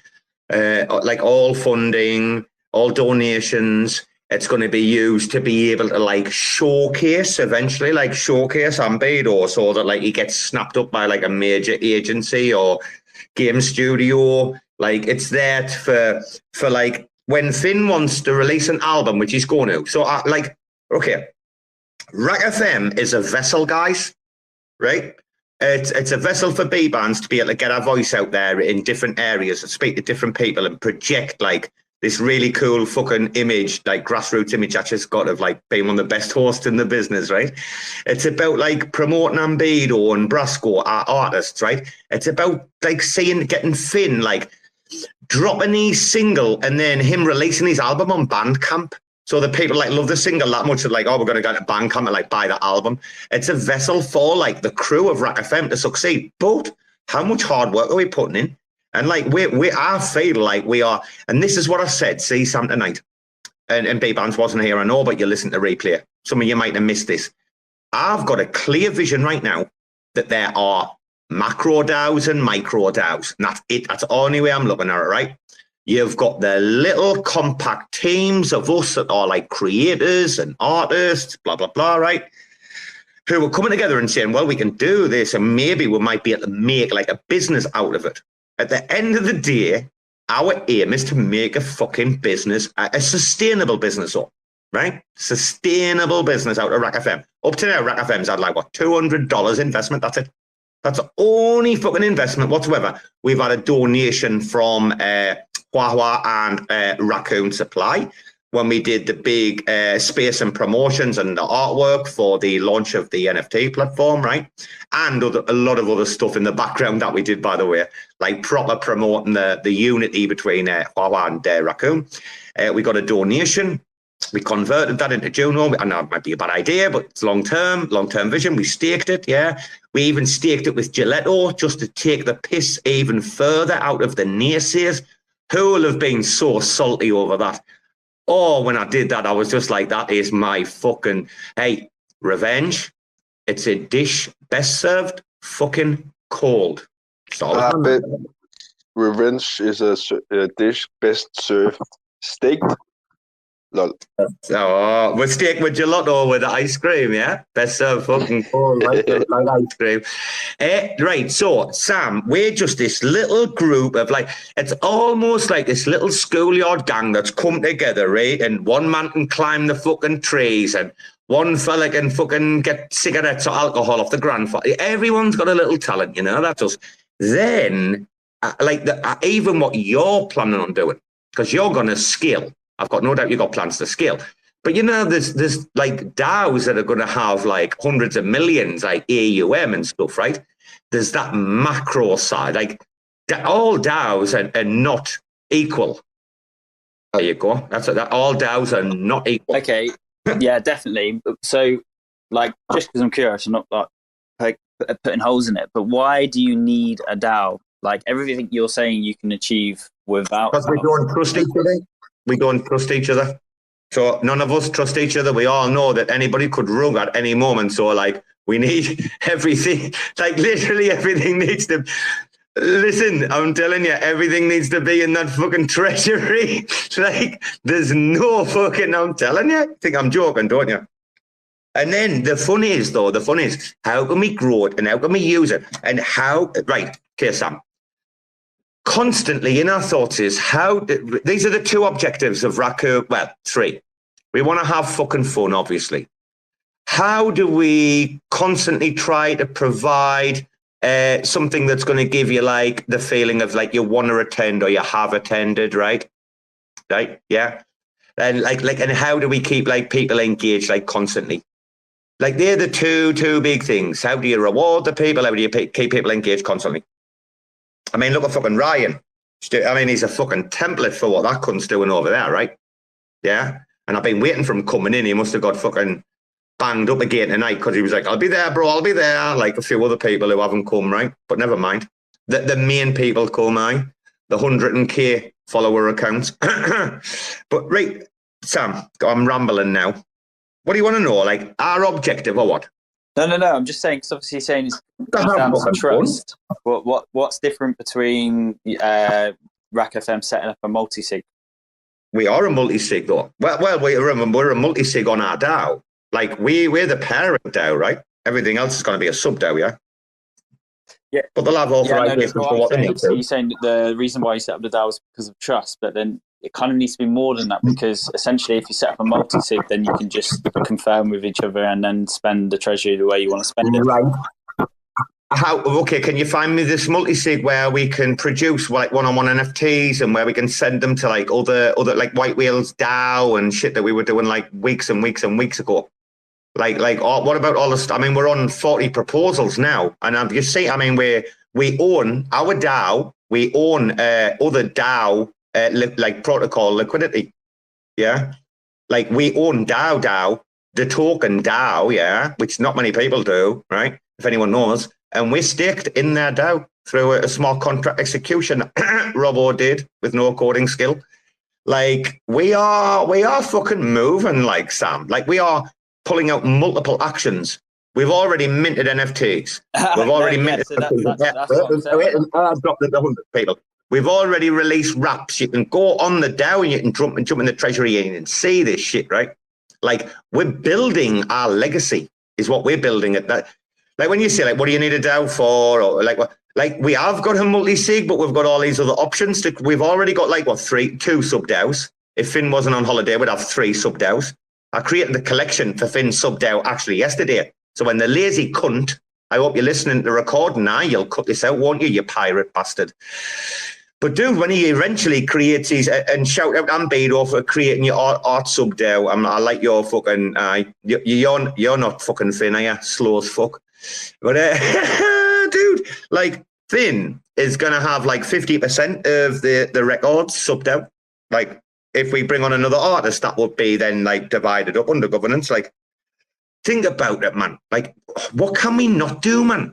Sam, we're just having fun. We're just fucking around. What can we not do, bro? Yeah, exactly. But that's my point. So you're saying now you've got way more use cases for your DAO than just when I asked the question originally was just because you don't trust each other to spend the treasury. But now you're saying that you're actually developing a full-scale organization, which is what I was wanting to hear when you first said when I first asked why. Well, dude, I apologise. It is 12:10, right? I've been on nearly 2 hours and my heart was pumping when your man Function was on, and bam, dude, I smoked 2 spliffs off the bounce earlier just talking to fucking Onyx and your man. So, sorry, dude, if my answer was a bit fucking round the houses, a bit fucking skew-whiffed, don't worry, Finn will edit it. Now he's getting paid again. Right, dude, we want to create a fucking media organisation. That's what we want. And bam, we want to fucking take over. That's all I wanted to hear. But that's my point. So that's going back to my point, which was what not every organisation or project needs a DAO. You essentially do, because you know there's so much more potential you can do with a DAO compared to just saying that you just don't trust each other in terms of how you spend your money. But like from what you're actually building is a lot more valuable than just spending a bit of money here and there. Without a DAO, like, or without the DAO tooling, right? What would RAC FM actually be able to do? And I hate to say this, but we've seen these little like flash in the pan things, and I'm moving rooms, guys. We've seen these little flash in the pan things. As much as we want to like relive them or say they were great or blah blah, we've seen these like flash in the pans, and apparently, like today, like what was it? Jake said, it's not DAO games, like DAO Games 3. It's DAO Wars. We're going to pit you DAOs against each other. And I'm thinking, bro, on Enterprise, the DAOs are all working together. Stop me if I'm wrong. Like, what did I hear there? You're going to make us fight against each other. And like, maybe RAC FM might not be taking part in that, because you can go and play your silly little games. We'll concentrate on making a fuck ton of value and revenue for our listeners in the fucking long term. That's all we want to do, is produce the best quality shows time and time again, week in, week out, and supplement that with some of the fucking coolest kick-ass fucking art and music that you can think of. And that's the difference. That's what I was saying, Sam, earlier about this, you know, there's this thing about DAOs as a service. Like, literally, that's it, isn't it? You should just be able to create. RAC FM should just have this cool as fuck, kick-ass front end where the vast majority of plebs don't even know they're on crypto or whatever. And like, it all just works on like DAO in the back end. Do you know what I mean? Like, you didn't want the DAO. Are we going to try to use Enterprise? Oh, well, I'm going to get loads of shit. Is me tweet in the nest or not? Bruce, did you put it in or not? Is it in the nest or not? Me tweet today? Because it's starting going a bit back. I'm going to put it in. Okay. Guys, I'm going to have to bounce, unfortunately. I'm really sorry. Oh, no way. That's all right. Sam, listen, Function said he would come back. He's like, no, he's a class year and I'll be back, right? Dude, let me get you on with Function, please. You two need to speak. Can we hook that up in like next week or something? Yeah, definitely, mate. I'm you know me, I'm free. I'm happy to do whatever. So just let me know, and I'll jump on, and hopefully I'll have a little bit more information of what I'm trying to build. Gangster, I love it. Sam, keep flying the flag for the Brits, right? Take care, brother. Love you loads. Yeah, I'll say as well, I really, really love Bambido's art. Like, I know he's not in here now, so I'm chilling it whilst he's not here. Like, that boy can draw. I love it. So, a big love, everyone. I'll see you later. Take care, Sam. Oh, you wouldn't believe how many people are battering down Bambido's door right now. Even Czech. Did you hear Czech, Brucey? Matt from Czech the other day. Who does the art? And then after he's like, is that Bambido? And I went, dude, there's a 6-month wait list, so you can fucking, it's an A and B conversation. You can see your way right fucking out of it, you know? Right, dude. Listen, none of the DAO have dropped in yet. That's fine. It's still fairly early. We know that they're a bit tardy on the West Coast. I mean, it's the San Fran glitterati. Right, I mean, you know. Wait a minute, it's 1 p.m. Eastern. Yeah, so it's not that late. It's probably no, they're just getting out of bed. It's 10 a.m. Like, did you hear Jake? Jake went yesterday. He's on about conferences. How disgusted he is about the timing of the conferences, right? And he's like, "Who the fuck gets out of bed at fucking 9 a.m. like plebs?" It's just like in utter disgust. And then Noah was giving his time zone to Bruce, and Noah even got the wrong fucking time zone at first. Oh, that was hilarious. That he totally gave Bruce I'm like, Bruce, I'm sure he's on like PST. Bruce said, no, this is the time. And I'm like, wait a minute, what's going on here? And then fucking 48 hours later, fucking nose given like, I don't know, EST or something instead of fucking PSD. I've got PTSD with all these fucking devs and time zones, man. Bbandz, like, you have like one guest on a week. Is it easy or what, darling? Because fucking hell, when we have 4 or 5 on one show, it kills us. Yeah, one guest is pretty good. It's a pretty good deal. And I'm usually only talking to the guest for like 20 minutes because we were doing other stuff. Your fucking guest selection, can I say now? Bare bones of Web3 might be once a week. It's got the best fucking guest selection out of any show on Twitter Spaces outside of RAC FM. That's all I'm saying. And it's only once a week. Oh, thank you. Hey, listen, real quick. I just want to say Tammy from Rhett Gang, she's going to be representing her Cypher Wars project. She's going to be there on Monday. And then the week after that. No way. You got your woman Tammy on? No way. Yeah, for her Cypher Wars game. And then I have the Jonathan from the Song a Day. You know, the guy who makes a song every day and he has like Ethereum NFTs. On the same show? Got them on the same show? On Bare Bones the week after. Okay. Yeah, what do you think about Joe? I'm going to ask you, look, we all love Joe. We're all family. This is how we all are, right? But I want to ask you about Joe, about his move. Bbandz, do you think he's a bit worried about the numbers, the engagement? Is he sim farming? Why is he had to go like, oh, we've got Neta DAO, because Neta DAO is going to come in and get the conversation back on DAOs. Don't worry, Neta DAO, we were just breaking up the room a little bit very quickly. Very quickly, though, what do you think about, because next we're getting Joe DAO. You know Joe DAO's coming or not? No, I didn't know about Joe DAO. With the NFT collection, Joe DAO's coming, yeah? Okay, so you don't, right, okay. Expect now, like he's going to try and front run us on the membership and he's going to fuck it all up if he doesn't plan it properly. He needs to get some proper experts in to fix his shit, like. So, okay, then, very quickly, before we bring Neta DAO in, get back on the DAO conversation. Wise move, Bbandz? Desperate move? What, to start a channel with Maria and like do an NFT weekly show? No, he didn't like start a channel. I mean, like completely changing the crack.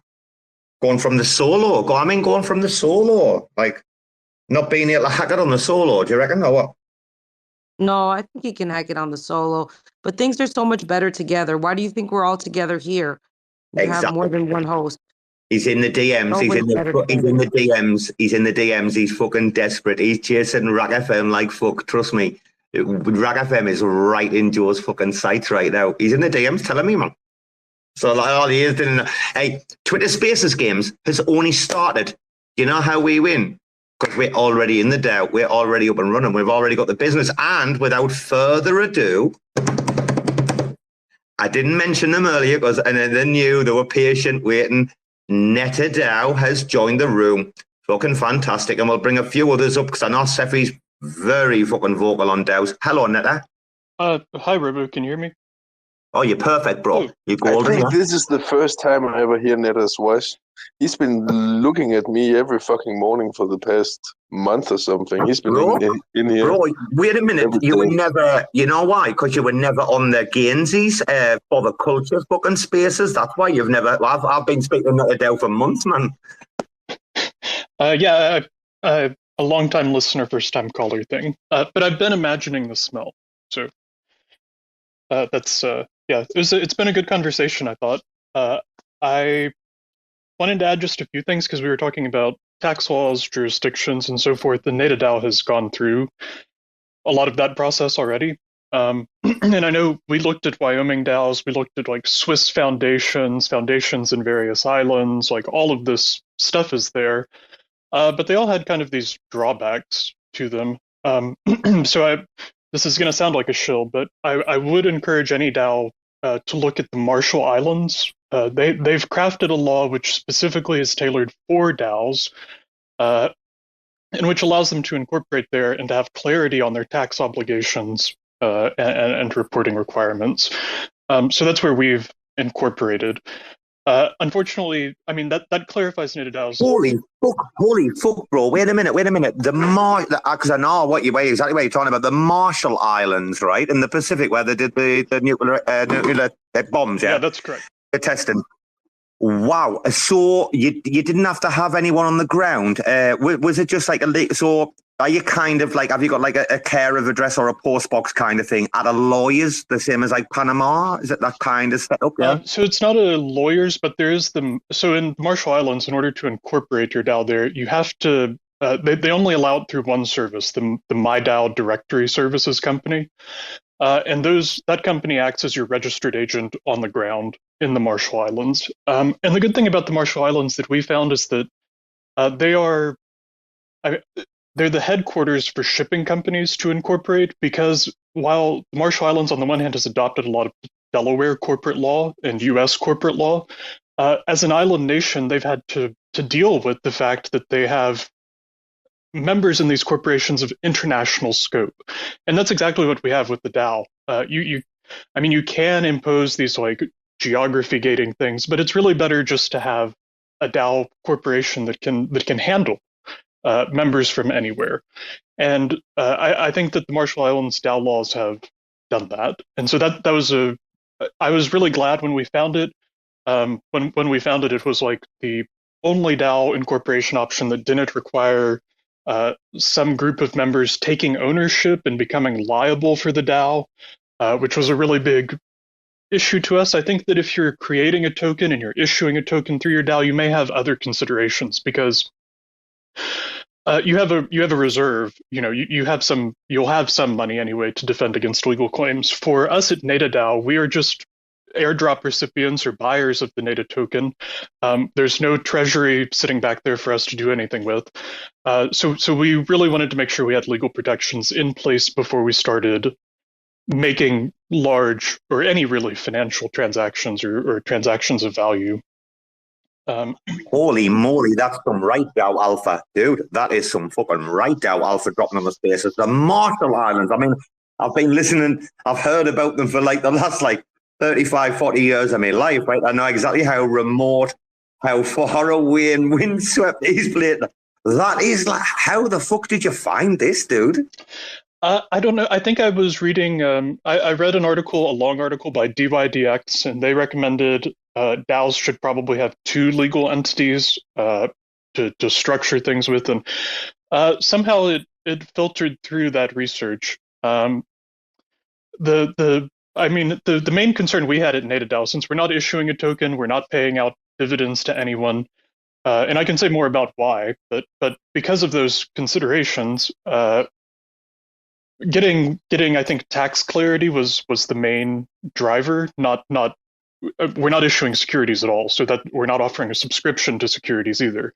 So it was really just about we don't want all of these transactions to have unstructured tax liabilities that in the future governments all over the world could come back on individual members and say, well, you're in a general partnership and you owe all of that.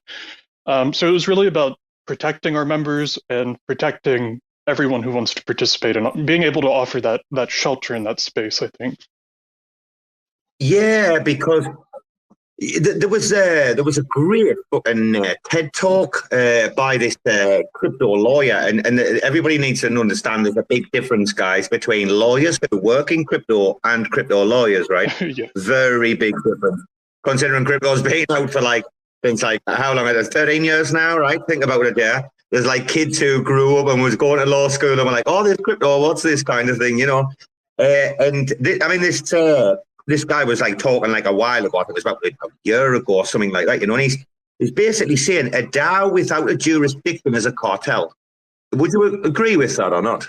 I mean, I don't know about the cartel language, but I think a DAO without a jurisdiction is going to be treated, in the US at least, as a general partnership, which means that everyone has unlimited personal liability for all of the DAO's liabilities. And that's just unacceptable, I think, for any DAO to invite people into. You want to protect the members who believe in your project. You don't want them to be on the hook for stuff. I mean, this happened to OnyxDAO. It's not a great comparison because the OnyxDAO founders were actually involved in criminal activities, but it does demonstrate that situation. I think does demonstrate that court systems are willing to. In the case of OnyxDAO, I think they just served people by posting on their Discord server, which was highly unusual. And courts may continue to take these like highly unusual interpretations when applying statutes to DAOs. So having a legal wrapper around your DAO allows you to force those courts and those government agencies to play by their own rules.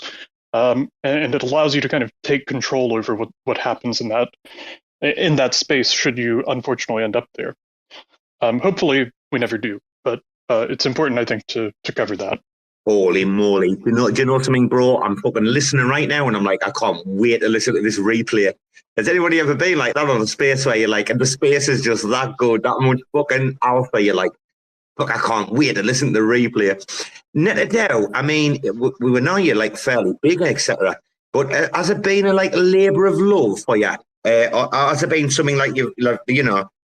Tell me what this journey's been like for you guys, going through like the whole thing, the security, what you guys have been trying to do, the legalities. I mean, has it been a joy? Has it been a pain in your ass or what? It's been a labor of love, and I think love is both a joy and a pain.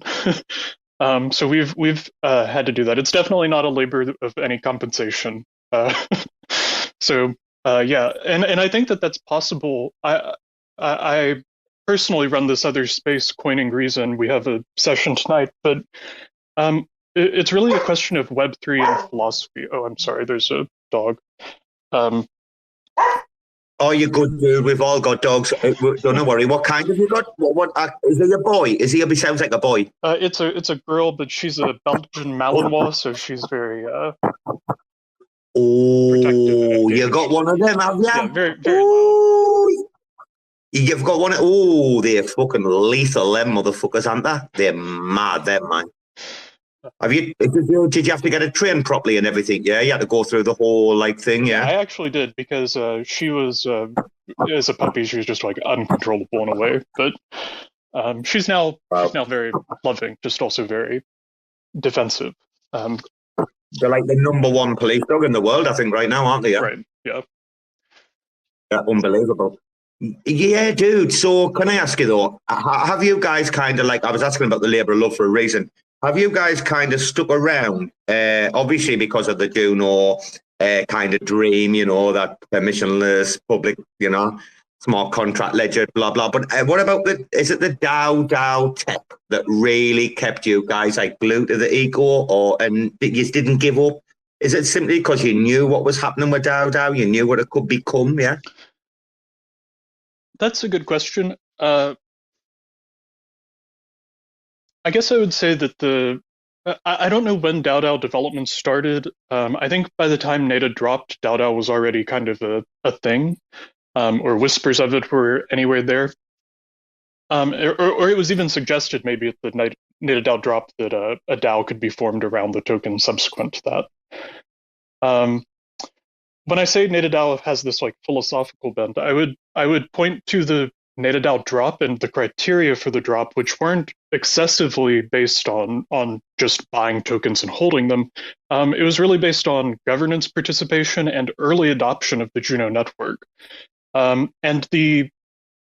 those early adopters were likely people who received drops of Juno from staking atoms. So it's really actually, that Neta drop to me is like a deep core sample of the Cosmos ecosystem. It reaches all the way through, and I think that reach is what allowed all of us to come together and work for free or out of love for the Cosmos ecosystem and for this vision of the app chain thesis.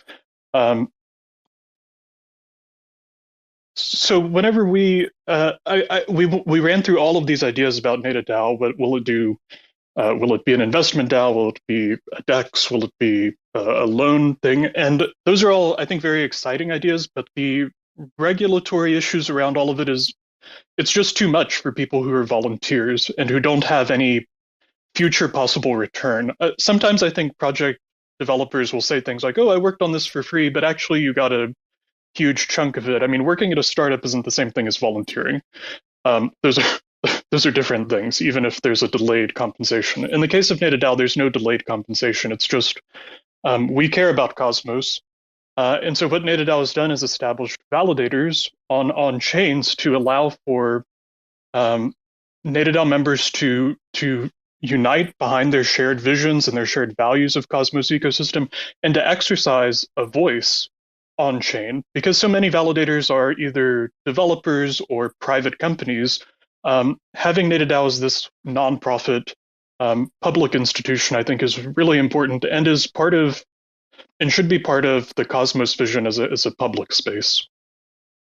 I tell you what, Bruce is sitting there right now and he's fucking devastated. He's like, I can't believe this is like the first time I've heard this fucking fella talk. Oh, Bruce, you've been missing out on all this proper high IQ alpha like for fucking months.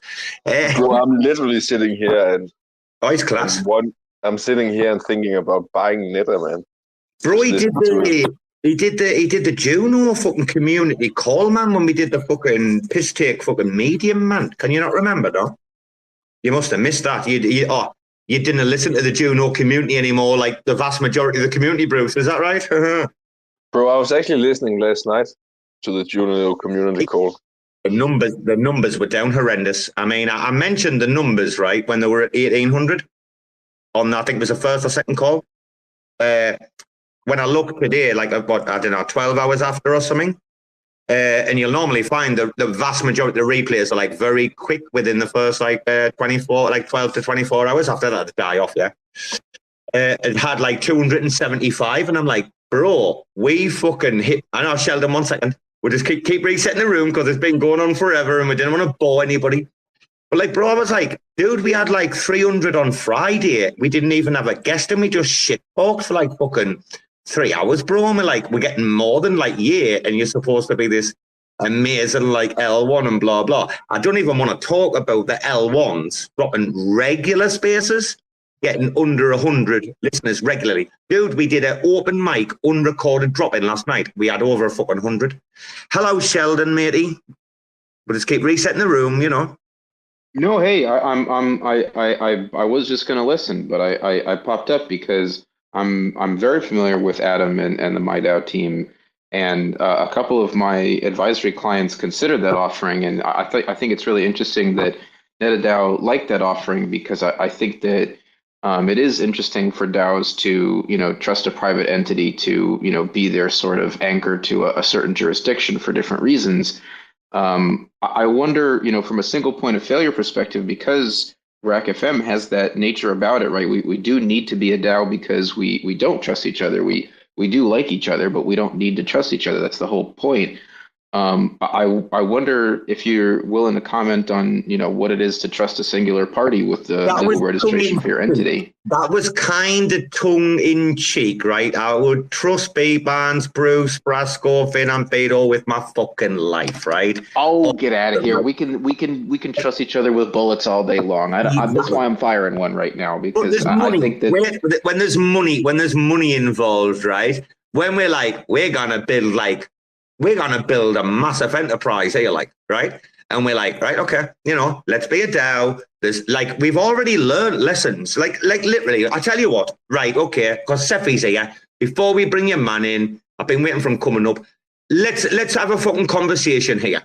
Sheldon, shall we? He's come in and he's on about the trust and blah blah blah. Bbandz and I, maybe I didn't see eye to eye or something over a few things, but we've ironed this out now, But I put a problem. Oh, I'm sorry. When did we iron this out? Oh, okay. What are we talking about? We disagree on some problems, all of us. It's fine. Well, it's totally cool. I put a prop up, you see, and pretty much everybody was like, right, okay, yeah, this move is the right move at this right time for the right thing, blah blah blah. But then Bbandz voted on it, and afterwards she regretted it, And it was such a painful thing for me to be like, oh fuck, is this and I did speak to Bruce and Finn about it, right, in a voice chat one day, middle of the night or something, and they were just nah, that's not your vote is your vote, no one can fucking literally what's gonna happen if you fucking vote no on a prop? If like 5 people vote yeah and you vote no, like I mean, obviously the proper pass depending on that how the settings are, but like you made your voice like be known. The most important fucking thing. It's not about the lack of trust or blah blah. It's about everyone's fucking voice counts. Right. Everyone. So that's my comment. That's what I'm asking Neta about. Is not about RAC FM's relationships and decisions, because we're pretty cool with that as a group, I think. But I did know that Neta ran infrastructure, i.e., validators, which I'm happy about. That's excellent. I think it's a really interesting, decision to take MyDAO up on their offering, especially if you do have something like validators, as value for that entity, or liability that you're willing to extend to any jurisdiction, through a private entity. So that's my question to you, Neta DAO, is how did you make the decision to anchor to MyDAO's offering? Because I only know a handful of people who've taken them up on it. There's many more people who I don't know who've taken them up on it. But you're trusting an entity who has registered in Marshall to, act as your sort of umbrella agent. And there are other islands that accept this kind of relationship. But I think it's a rare choice for an organization like Neta or for like RAC FM to make that decision. So I'm not calling you out. Feel free to decline the question. But it's a question. But Sheldon's fine. You always bring the fucking spice. Why would we expect anything different? Go on, Neta DAO, mate. We'll let you jump in there, bud. Yeah. So the question you raise, I guess, well, there's 2 parts, I guess, that I want to respond to. One is, what is the MyDAO directory services? It's just a registered agent. It doesn't have any control over Neta DAO. It doesn't have input. By registering through there, there's no private ownership of Neta DAO as a result of that. On the other side of that, the MyDAO LLC incorporation process, at least for the nonprofits, they now offer a for-profit option as well. It's also ownerless, meaning that there's no private interest controlling the DAO. Neta DAO is algorithmically managed. It is managed by the vote of its members, and so this it is, I guess, in some sense, a single point of failure. If MyDAO directory services goes bankrupt or goes out of business or something like that, but it's still the best solution and the best choice that Neta DAO had and still has, I think, at this time. Yeah. So that's what I'd say. I wouldn't be too caught up on MyDAO directory services being a single point of failure, though, because if it fails, it's bad. We have to find some other LLC wrapper. But it doesn't. I haven't seen any reason why it would. I'll agree with that. Adam and company are responsible folks, and they've been around for a long time trying to make this stuff happen. So I'm not throwing salt on their offering. I haven't really understood a lot of entities who want to go for something like a Wyoming registration or a registration in St. Nevis or the Bahamas or anything like that. Even though Bahamas laws have changed, it's not such a great choice anymore. I haven't seen any entity that had on the ground infrastructure and the need to take in different folks with different passports for business. So I just thought it was an interesting choice. I appreciate you responding to the question. We don't gotta go deeper into it than that. Don't worry, Neta DAO, man. Sheldon has trust issues, man. Don't worry. Yeah, no problem. And again, it is something we looked at, like these island foundations and so forth that you can set up instead. They may work better for other DAOs. For Neta DAO, though, we don't have nobody has an ownership interest in the DAO precisely. So we need something that doesn't force that, which is what Wyoming DAO LLCs do. Someone has to sign on the line for them. Also in Wyoming DAO LLCs, so you can incorporate there, but then U.S. tax laws are such that any transactions involving international participants have to be carefully tracked. You have to KYC members. There's a lot of onerous red tape, which is inapplicable. It's just inappropriate to apply in the case of and not just that, dude. Not just that, it's renewable every year. So that when I looked at the Wyoming shit, I realized that every fucking 12 months you have to renew all these fucking documents, right? To be able to get it, to continue on with the liability aspect, yeah? Right. You have to do that with MyDAO as well. It's not, in the case of MyDAO, at least, it's just a matter of paying the maintenance fee. But yeah, I mean, whenever you start looking at the Swiss foundations and so forth, you have to have like a board of directors, and those directors are liable for what happens in the DAO, and so you start introducing more centralization. And it seemed to us that the Marshall Islands DAO offering was the most decentralized while also providing the most protection to our members. So that's why we chose it. How much did you look into the Panamanian foundations, by the way? Obviously, if you found the Marshall Islands, obviously you know all about Panama and the foundations, which I don't want anyone in the audience confusing it with funds. Yeah, there's a big difference between the two. But you must look in Panama. What put you off? Is it because American based or what? We looked at Panama briefly. For one thing, Panama is like on a bunch of blacklists.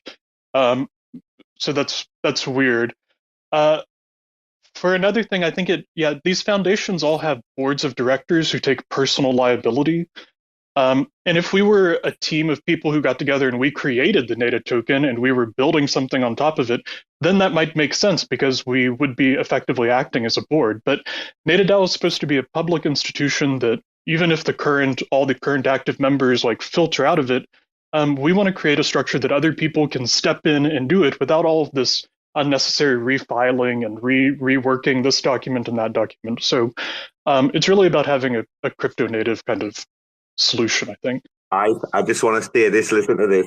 3 fucking hours of talking about nothing but DAOs. I know we've had a couple of little segues just to break up, for the audience, right?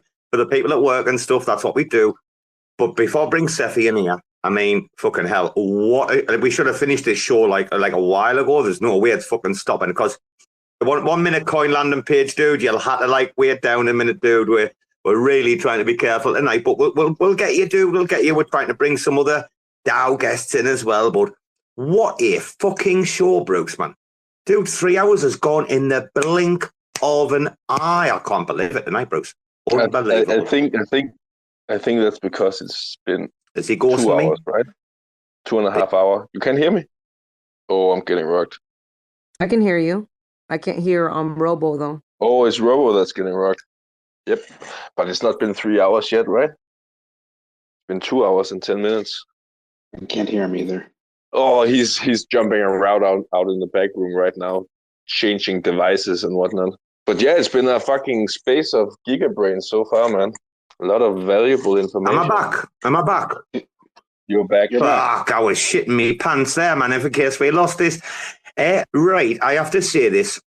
We did briefly touch on DAOs, right, on the space the other Friday, right? We just an initial, but this is pure DAO. And your man Cephii's come in, and he does have some very based fucking, long-winded at times, but very based opinions on fucking things like DAOs. Cephii. Before we go to Cephii, let me ask you a question. Go on.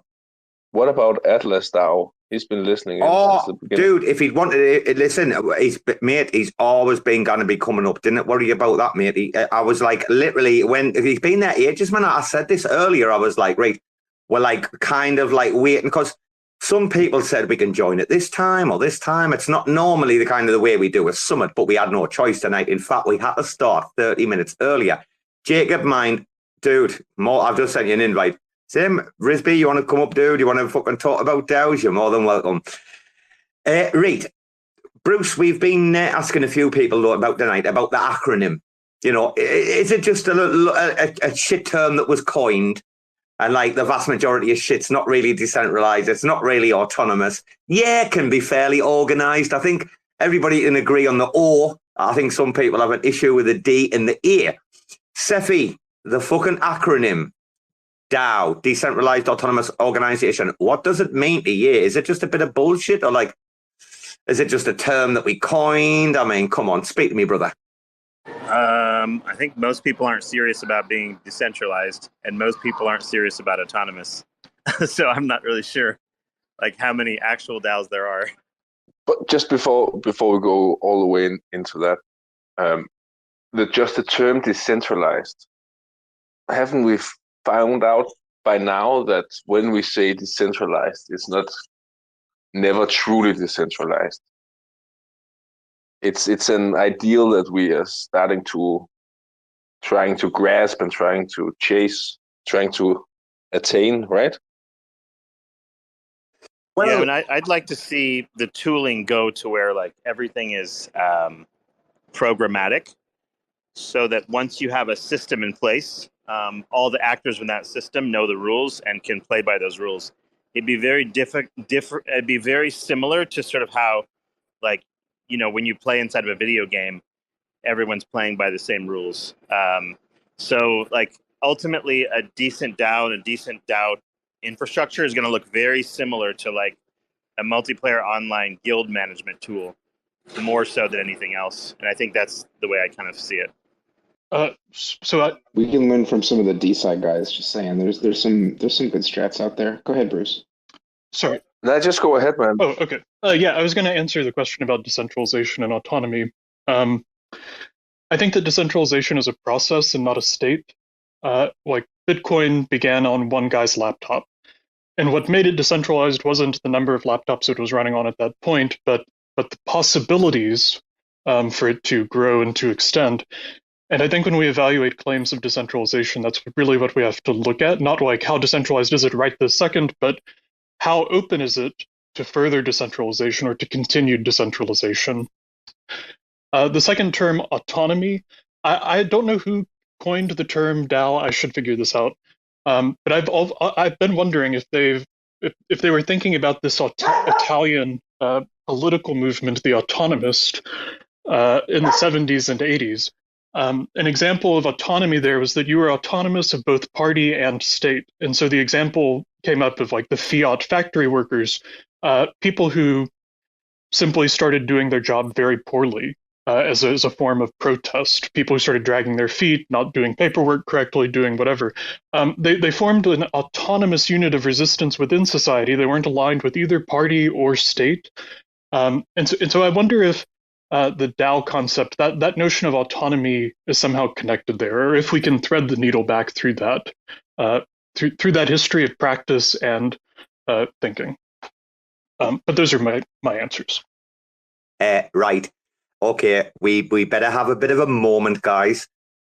We have got some gigabrains, and some people have just jumped in and joined us.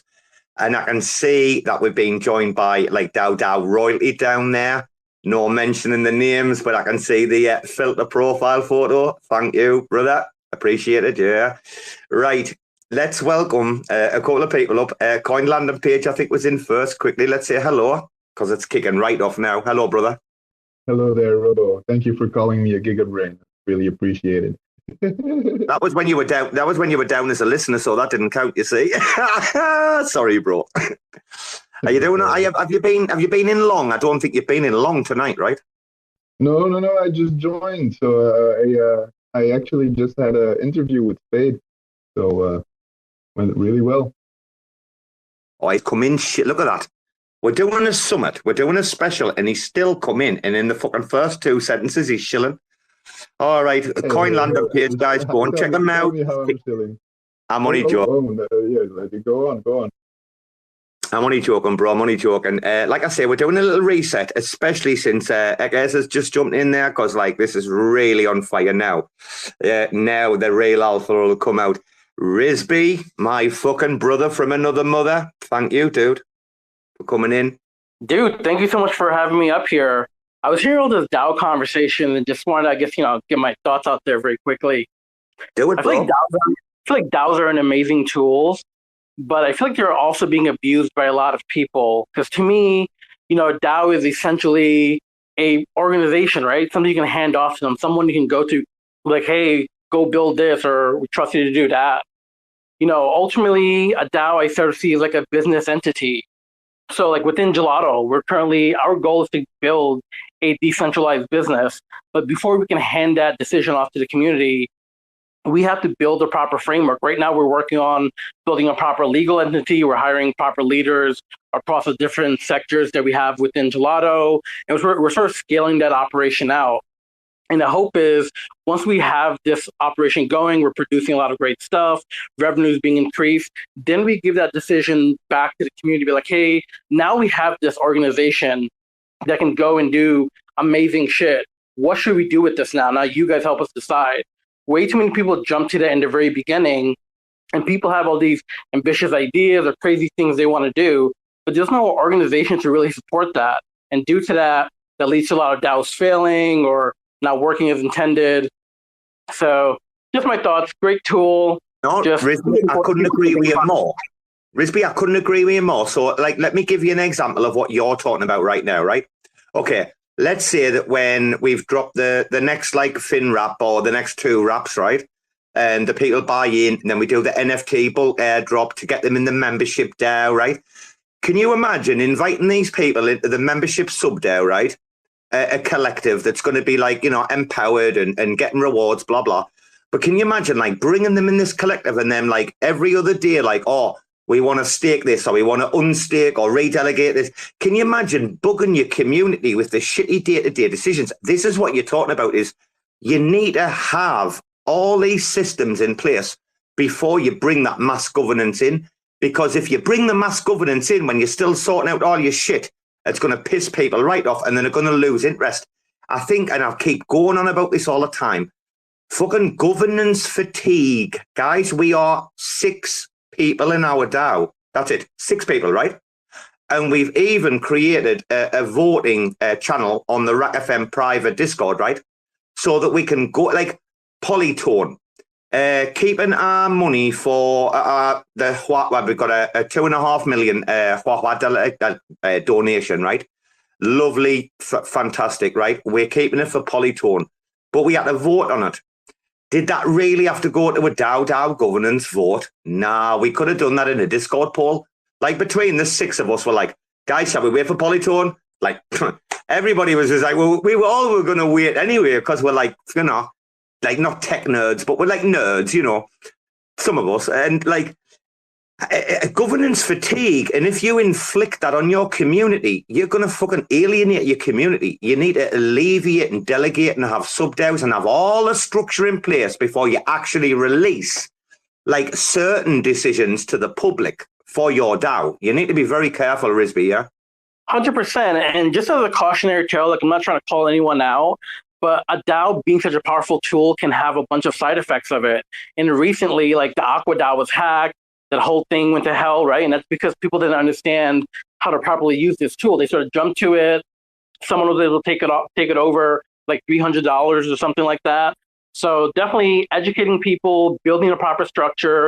And then once you have all that stuff in place, then allow your community to come in and make a decision. So I think we're definitely on the same page, Robo.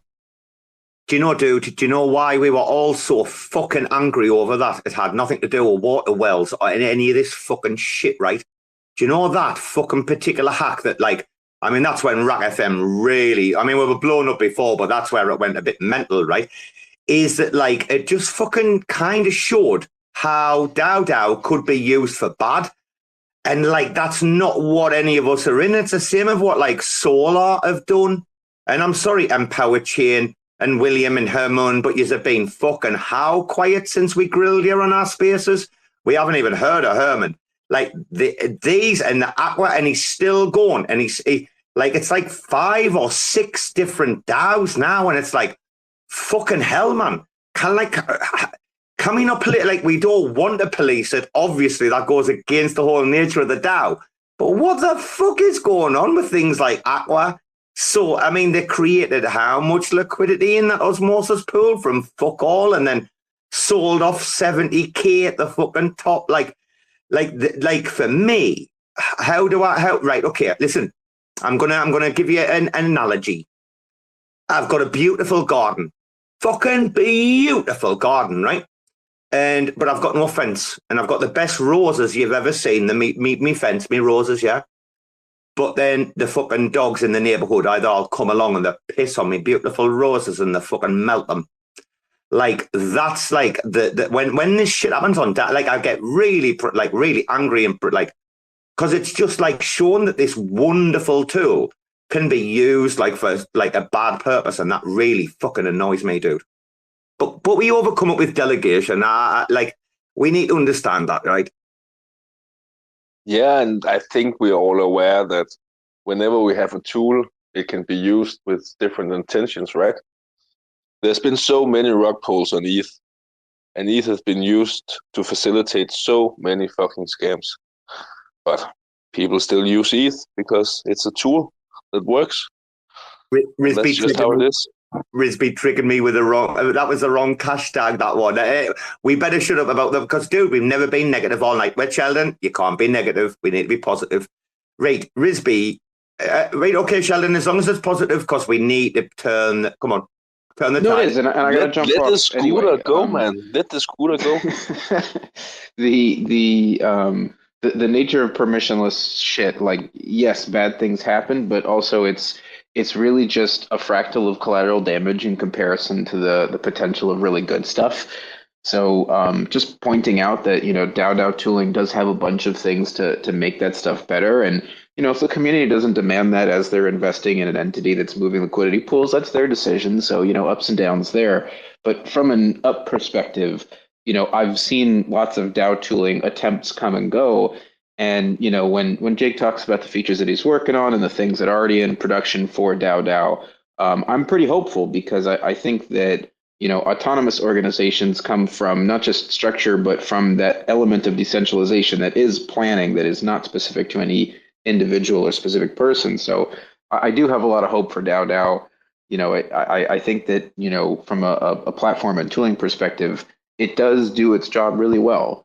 If people misunderstand it, that's just part of the collateral. Sheldon, you're underselling it. Like, literally, I don't know what you're BSing for. It's the greatest fucking DAO technology on planet Earth right now.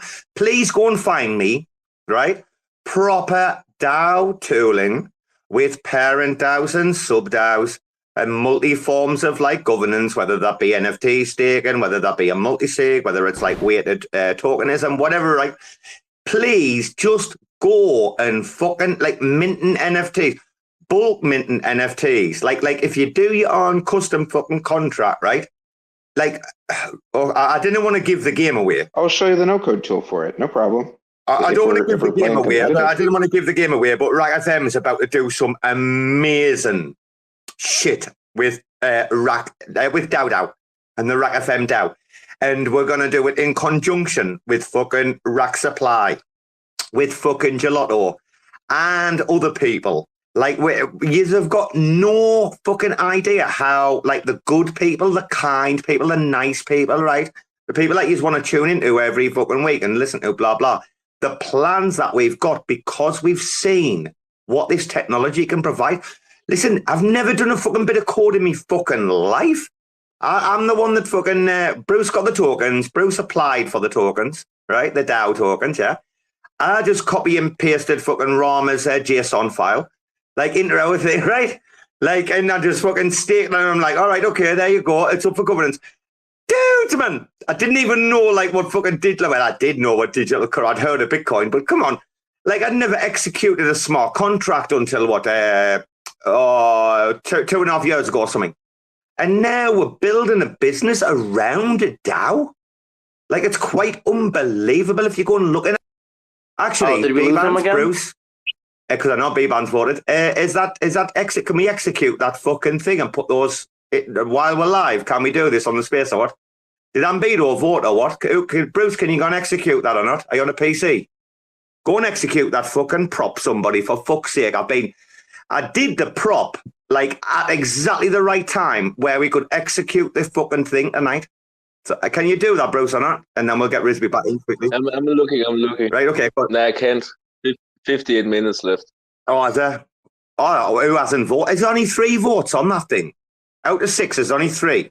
Fuck on. 4. Four voted. We need 5. We need 5 to... Oh, we still need 5 to execute, even after we change the parameters, yeah? Fuck it. Voting parameters, guys, I cannot begin to tell you, and you all should know this. This should be a real fucking warning for everybody. Like, you need to plan this shit out like fucking nuclear warfare. You need to have your notebooks, your mind maps. You need to fucking have your whiteboard up on the wall. You need to be taking care of how this shit works. Like, and kind of plan your sub-DAOs and reverse engineer it, like, out of your sub-DAO into your parent DAO, because you can only create your parent DAO once. Like, and you never want to fuck that up. And then you never want to fuck a sub-DAO up, because, like, that's always going to cause you grief, even though you can get rid of it if you want. Like, you didn't want to make mistakes. I mean, Bruce, we've got a prop. It's open for, what, 28 years? because we didn't do I didn't do the nanosecond. Yeah. 28 years. Guys, we've got to. Can we? Like, we can't even close it, can we? I don't know. The chain will be forked by then anyway. Hey, quick question while you guys are playing around with these DAO tooling stuff. When are we going to get this raccoon game? Because Sanctuary V2, like RISB, have you heard of this? Are you in on this, RISB? Because we got raccoon racing. I can't wait. When is this going to happen? Where's the roadmap?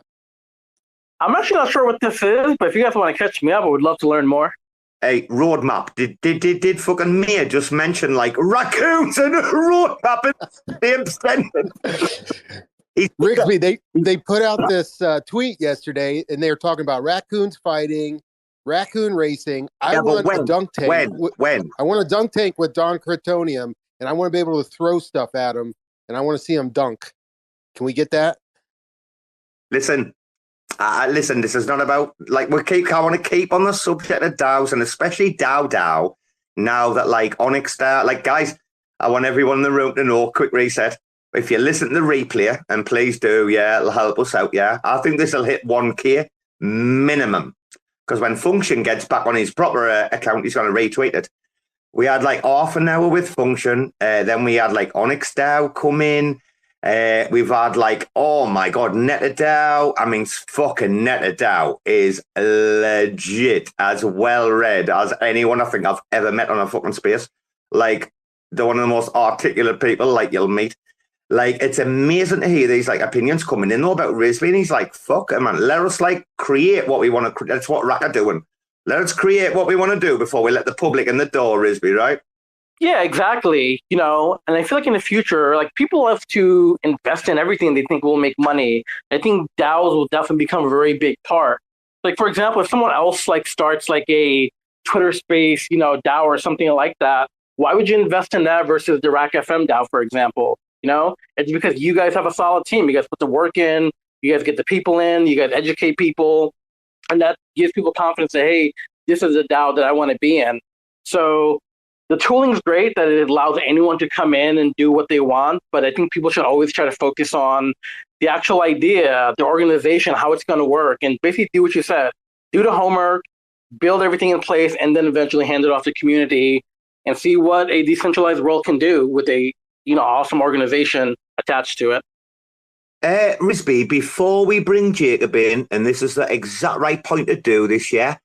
Have you looked into what like Jacob and Atlas DAO are doing? I presume you've kind of like been like, I know you're busy, like obviously, but you've seen the guys where they're going to do like the music back, like NFTs back, like 32 no each. Yeah, have you looked at that? I briefly saw something around that. I definitely think it's a cool idea, but I wish I had a lot more time. I feel like a lot of times, like, I end up working till almost like 10, 11 o'clock at night. And there's like so much content everywhere. I just love people going wild, but I don't have too much context into what they're doing fully. Oh, is that because shippers fucking gonna ship, yeah? Of course, man, all the time. Did you see the meme? Did you see that meme or what? How good was that meme? Oh, it was fucking perfect, man. You guys are great. That's Brasco. That's Brasco, our guy. I'll tell you what, you know something? The first paycheck I'm gonna get, 50% has gone straight to fucking Brasco, like, because even like if you go to my like proper account, Robo's account, the PFP, with the guns around, like, that's Brasco. Like, I owe Brasco more than anyone in this industry, and like I kind of wait for the day that I'm gonna pay him back, but I'm gonna pay him back when it's right. If anyone knows what I mean, like he never like wanted anything or asked for anything in the beginning or anything like that. But yeah, man, dude, he pulled that out with the two ships and the rack in the middle. Oh, dude, that was so fucking good. Finn's clipped that, you know, as a rec clip, and we'll probably in NFT that, and we might NFT it, dude, and send it to your treasury like exclusive or something, just for the culture, you know. Fucking RISB, man, he loves the RAC FM crew, man. He's like, these cunts are mad as fuck. We love gelato and all. I'll tell you what. That'd be cool when we better get back to the DAO situation, but I'll tell you what, that'll be cool when you get on a DAO. But guys, I'm telling you, anyone in the audience, if you're new, right, cross-chain, blah, blah, not if you're not a gelato, get into these motherfuckers. I'd love to, right, okay, Mia, very quickly, I know you jumped up, you had a little comment. Before we go to Atlas DAO, have you looked into these guys or not? Which one? Atlas. The music back there, the music. Yeah. That I like the idea, having the NFTs backed by Juno and actually putting value into your NFT. A few other projects are starting to getting into this type of thinking. Yeah, it's pretty impressive. So it's a product, is that how we would regard this, Jacob? Welcome to the room, by the way, dude. Is this, Jacob, how we would regard it? Is are you kind of a product or an investment or what? I don't say we're not a product or an investment. I would say we're just like a DAO in a sense, some simple term. Because technically the backing from the NFT, it's not the NFT by himself. It's just the DAO, right? But the DAO is managed by the NFT holders, so that's why you can't say that the NFT is backed by 30 Juno. Because when you start a DAO and DAO and you have a treasury, so each NFT have a say of like a equal voting power when they stick the NFT. So that's how the backing comes from. So when we launch our NFT on Friday, all the funds from the mint is going to the DAO. So that's, and when you divide that by 2,900 NFTs, you get the backing. So that's the way I want to do it. Because I don't want to like go everywhere and be like it's an investment. So that's kind of like a security. So the NFT is not that's why I don't want to go in that area like, oh, we're a security. We're just an NFT project. And the DAO. Well, Jacob, wait a minute. Are you a community? Because a community gets on, talks to each other on a daily basis, says GM, produces memes, blah, blah, blah. Are you defining yourself as a community or something else? I'm defining myself as a community on DAO. Because I want to, like, we're not a finance. I'm going to say like I'm trying to like combine, like, NFT, I'm trying to combine DeFi and NFT, but I want to make it like community on and decentralized, because I don't want, like, in a sense, because I'm in the US, so there's like you don't want to specifically say what you want to do in a sense. But in the general sense, the way it works, so each NFT will be backed by 30 Juno at least, and we want to add more into the NFT. So we work with a music artist. His name is Cephii. So he made like costume music, like soundtrack. So collection is 2,900. So each NFT comes with a unique soundtrack. So when you make an NFT on Friday, you'll be able to listen to the soundtrack. So the way it works, the soundtrack is uploaded into IPFS, and the link of the IPFS is one of the metadata of the NFT. So in a way, any platform can just load that IPFS in the front end and just load it for you, and you can listen to it. So that's how we get like each NFT are backed by Juno, and also by come with a unique soundtrack. So I want the NFT to be as unique as possible. So like that's not something that anybody has done before. So that's the goal. But when I'm trying to like publicize the project, I'm not saying it's a financial instrument, because that can implement. Oh, he's worried. He's worried. It's not a security, but he's worried. The DAO might make it a security, but I don't want to like put it out there like that. I want to put it out there more as like a community-owned project, and it's a DAO, and the DAO is controlled by the NFT. The DAO is the one making the decision. Dude, Sam from Stone Island was in tonight talking at length, like exactly about this, like how very, very careful they need to be, like around it being this like financial instrument, blah, blah, blah, and not being a security. And for people who want to do this professionally and like really fucking make, because like a lot of us that are doing this DAO shit now, we think we're, okay, so this might sound bad. There's YouTubers out there that have got fucking no DAO and no clue. And they're only like starting to like realize now that, maybe we might have to like do something, right? way too like way in the like literally playing catch up. You know, like I forgot my train of thought now. Wait a minute, dudes. Because at the end of the day, let's say Atlas DAO, like this project becomes successful and get like a little community grow a lot larger. In the future, we might get like let's say like some law problem and stuff like that. So that's why early on, I'm focusing more on like we're a community project, we're creating a DAO, and also one thing I'm doing with that project, I'm not taking anything from the project, so I'm not making any money. So everything from the mate is going straight back to the DAO.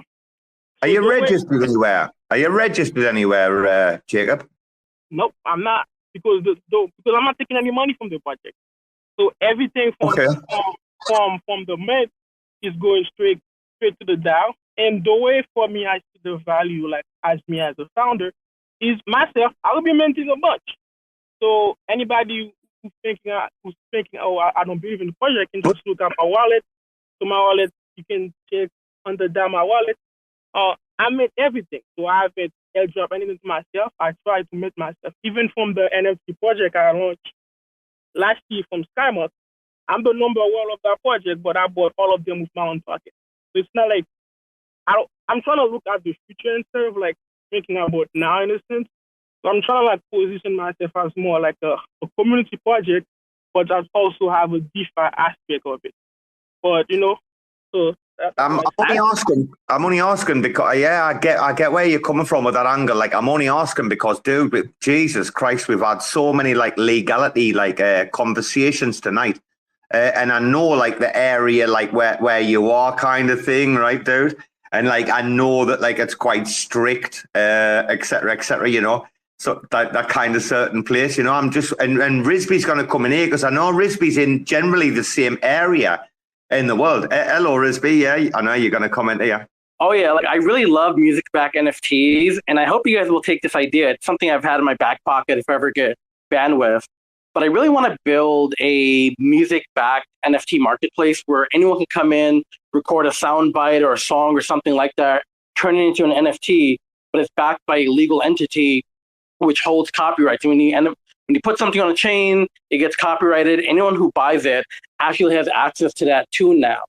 There's a lot of sounds people can produce, but try to copyright it is a really horrible process. But this will allow someone to create like a marketplace. If you go out there and use cans to make a beat or something, you can sell that, and people can now use it in their songs if they hold a copyright. But I think yeah. What? Like think about Moby. Wait, think about what you're talking about though. Think about Moby. You know Moby, that beginning, that tune that's been used in like how many like movies and like that thing made Moby like 100 times more money than he ever made in his career. Y'all know which one I mean, right? It's like the famous one, yeah. Yeah, exactly. If you're like good with beatboxing or something like that, you want to profit off your sound or just thing that you're creating, now you have an easy way of doing that. Now people can buy and sell it. You know, you build a protocol around that, throw a coin in it, boom. You get this whole amazing project that has a revenue stream. If you look at the statistics of like that Moby clip, that was on so many like adverts around the world. Like the numbers that thing did is unbelievable. If you like you see it, like I don't know, like you are your product, right? Like in this day and age, this is. Can everyone agree that we have moved into, because look at us plebs, look at what we were doing pre-COVID. Haven't we transitioned into the creator economy? That's where I think we are right now. Like I think with everything that's going on and the inflation that you've seen and the struggles in the economy, right? People have just been like more creative doing this, right? Whether it be TikTok, blah, blah, blah. Aren't we living in that like right now, yeah? And shouldn't you own that? Shouldn't you own everything about yourself, right? Isn't that what this is about? Your whole IP of you. Look, if you can say very well, like, you know, welcome to Raccoon or fuck raccoons or something like that, and you could digitize it, copyright it, and then make profit off it, why not? You know, I feel like this idea of having a full-time job, it's like very slowly, you know, fading away, because now all these people, we have all these different skills that we can attribute and all these different ways to profit off that. Why not? Why be stuck to one thing? We could do a bunch of different things and hopefully build amazing passive income. Yeah, and also the only thing with that, the only problem is like how to enforce it. If you can find a solution on how to enforce like stuff like that with music, that's. I mean, with the power of AI, you can now feed in sound saying that, hey, does this match anything existing? If it does, don't let it be uploaded. And as you're uploading new content, you're analyzing that as well too. So let's say the first person who like takes like a can with a spoon and bangs it, that's probably never been copyrighted, but now you can copyright it. And the second person who tries to do it, now your system should ban them, but hey, you can't, this isn't an existing copyright. So we can definitely use tech to solve a lot of this, and I hope someone will do it before I get time to do it. If not, I think it'll be fun. Holy fuck, guys, sorry. I'm in the fucking RAC FM Discord private channel and I'm fucking trolling Finn just to let you all know what we're like with each other. Finn's on holiday, right? He's on vacation. He couldn't take the stress and pressure of the lunar vote anymore. The telephone. He's like, guys, he's just done a fucking 12-hour road trip south, right? He's playing golf with a daughter. And I'm in the fucking Discord, absolutely trolling them. I'm like, yeah, Finn editing 4 hours of this fucking space so far, and it's got Bruce. What's the gift, mate? It's the double Kermit do-it gift. One of them is the Sith Lord. Finn, when he sees this, man, he's like, fuck, do you know what? Our treasury's getting fuck all from him now. When he edits this is the thing though. When he edits this, he's going to like pause me and he's going to come in, he's like, yeah, you're fucking right, you little pleb, you're getting fuck all. And I've repeated what he's going to say, so he can't record it and do this to me. Ha ha, Finn, I'm playing you your own game now, you cunt. Try and beat Robo with your little fucking... Honestly, I'm Mr. Miyagi and this cunt's Daniel's son, and he hasn't even got a chopstick. Couldn't catch a fly if he fucking tried, the little pleb. Anyway, Finn, that was for you. He's gonna love this, though. Wait a minute, we have to be professional. Sorry, did we just get carried away like a RAC FM style there or something? I don't know. What do we mean about we? What? What do we mean with we got carried away, Robo? Oh, I knew that. Oh, I'm getting thrown overboard really quickly. Is that why Bbandz left like rather quickly? Bro, though, all joking aside, I don't even know where the conversation of DAOs would go from here. Eka has dropped in and must have been coding busy, blah, blah. I would love to hear like any more fucking opinions like from anybody, because we will have to wind it down at some stage. Like I do have a life outside of this, you know. So guys, we'll open it up like anybody wants to jump in. I've invited Timmy up because I really want to know what Timmy has to say about DAOs. Like I've heard him talk a couple of times, like he's bright as fuck, you know. You want to hear him if you can, like on a subject like this, yeah. But yeah, man, let's go around the room. Neta DAO, like if you did have a closing statement on DAOs or what we're trying to like work towards. A lot of this tonight's been around, you know, what does it exactly mean? Micro versus macro DAOs, etc., etc. What would you say, Neta, about the next 12 to 18 months for DAOs? How does this lie? Is this going to become a permanent feature or just a short-lived fad? It's the RAC show coming from the RAC store. With this back in the Mac in the back flow. Let's go, chillin' with raccoons by the back door. Take calls so you can stake more. All I wanna do is making dough, right? But I found this crew and doing alright. We RAC will bitch, ready to fight. So many raccoons ready for the boss life. I might fly high like a kite, right? But always ready for a shite for the right price. Raccoon supply has the right price. Giving you respect if it's likewise. So I'm buying all the mean guys with the clean heart. Read between lies, laser beam through lean eyes. Larry or with clean lies, trash mouth, mean smile, be wise. NFT wise, fuck with these guys. It's the RAC rap from the back lab. 100 NFTs in my backpack. Crazy rap from the stash app. RAC will take a lead in this haystack. It's the RAC rap from the back lab. 100 NFTs in my backpack. Crazy rack from the stash app. RAC will take a lead in this haystack. Blast that RAC rap from the stash app. Supplying the raccoons with a headbang rap. RAC gang, get the rack will slang like a trash can, hoodie with fangs and a gold chain. It's either rack will or the red pill. Best chill while we get into the first meal. Best feel, best devs with the best skill. No shill, all real, secret is a great deal. Rack will insane, Shane better stand fast. Robo shooting his tweets with straight facts. Knowledge from the street, with the best plan yet. Winston gotta eat if you retweet that. Free alpha life feed from the base camp. McKenna always ready if you dare that. Buying all raccoons for his rare stash. Trash panda biker gang motherfucking hashtag. It's the rack lab from the back lab. 100 NFTs in my backpack. Crazy rack lab from the stash app. Rack will take a lead in this haystack. It's the rack lab from the back lab. 100 NFTs in my backpack. Crazy rack back from the stash app. Rack will take a lead in this haystack.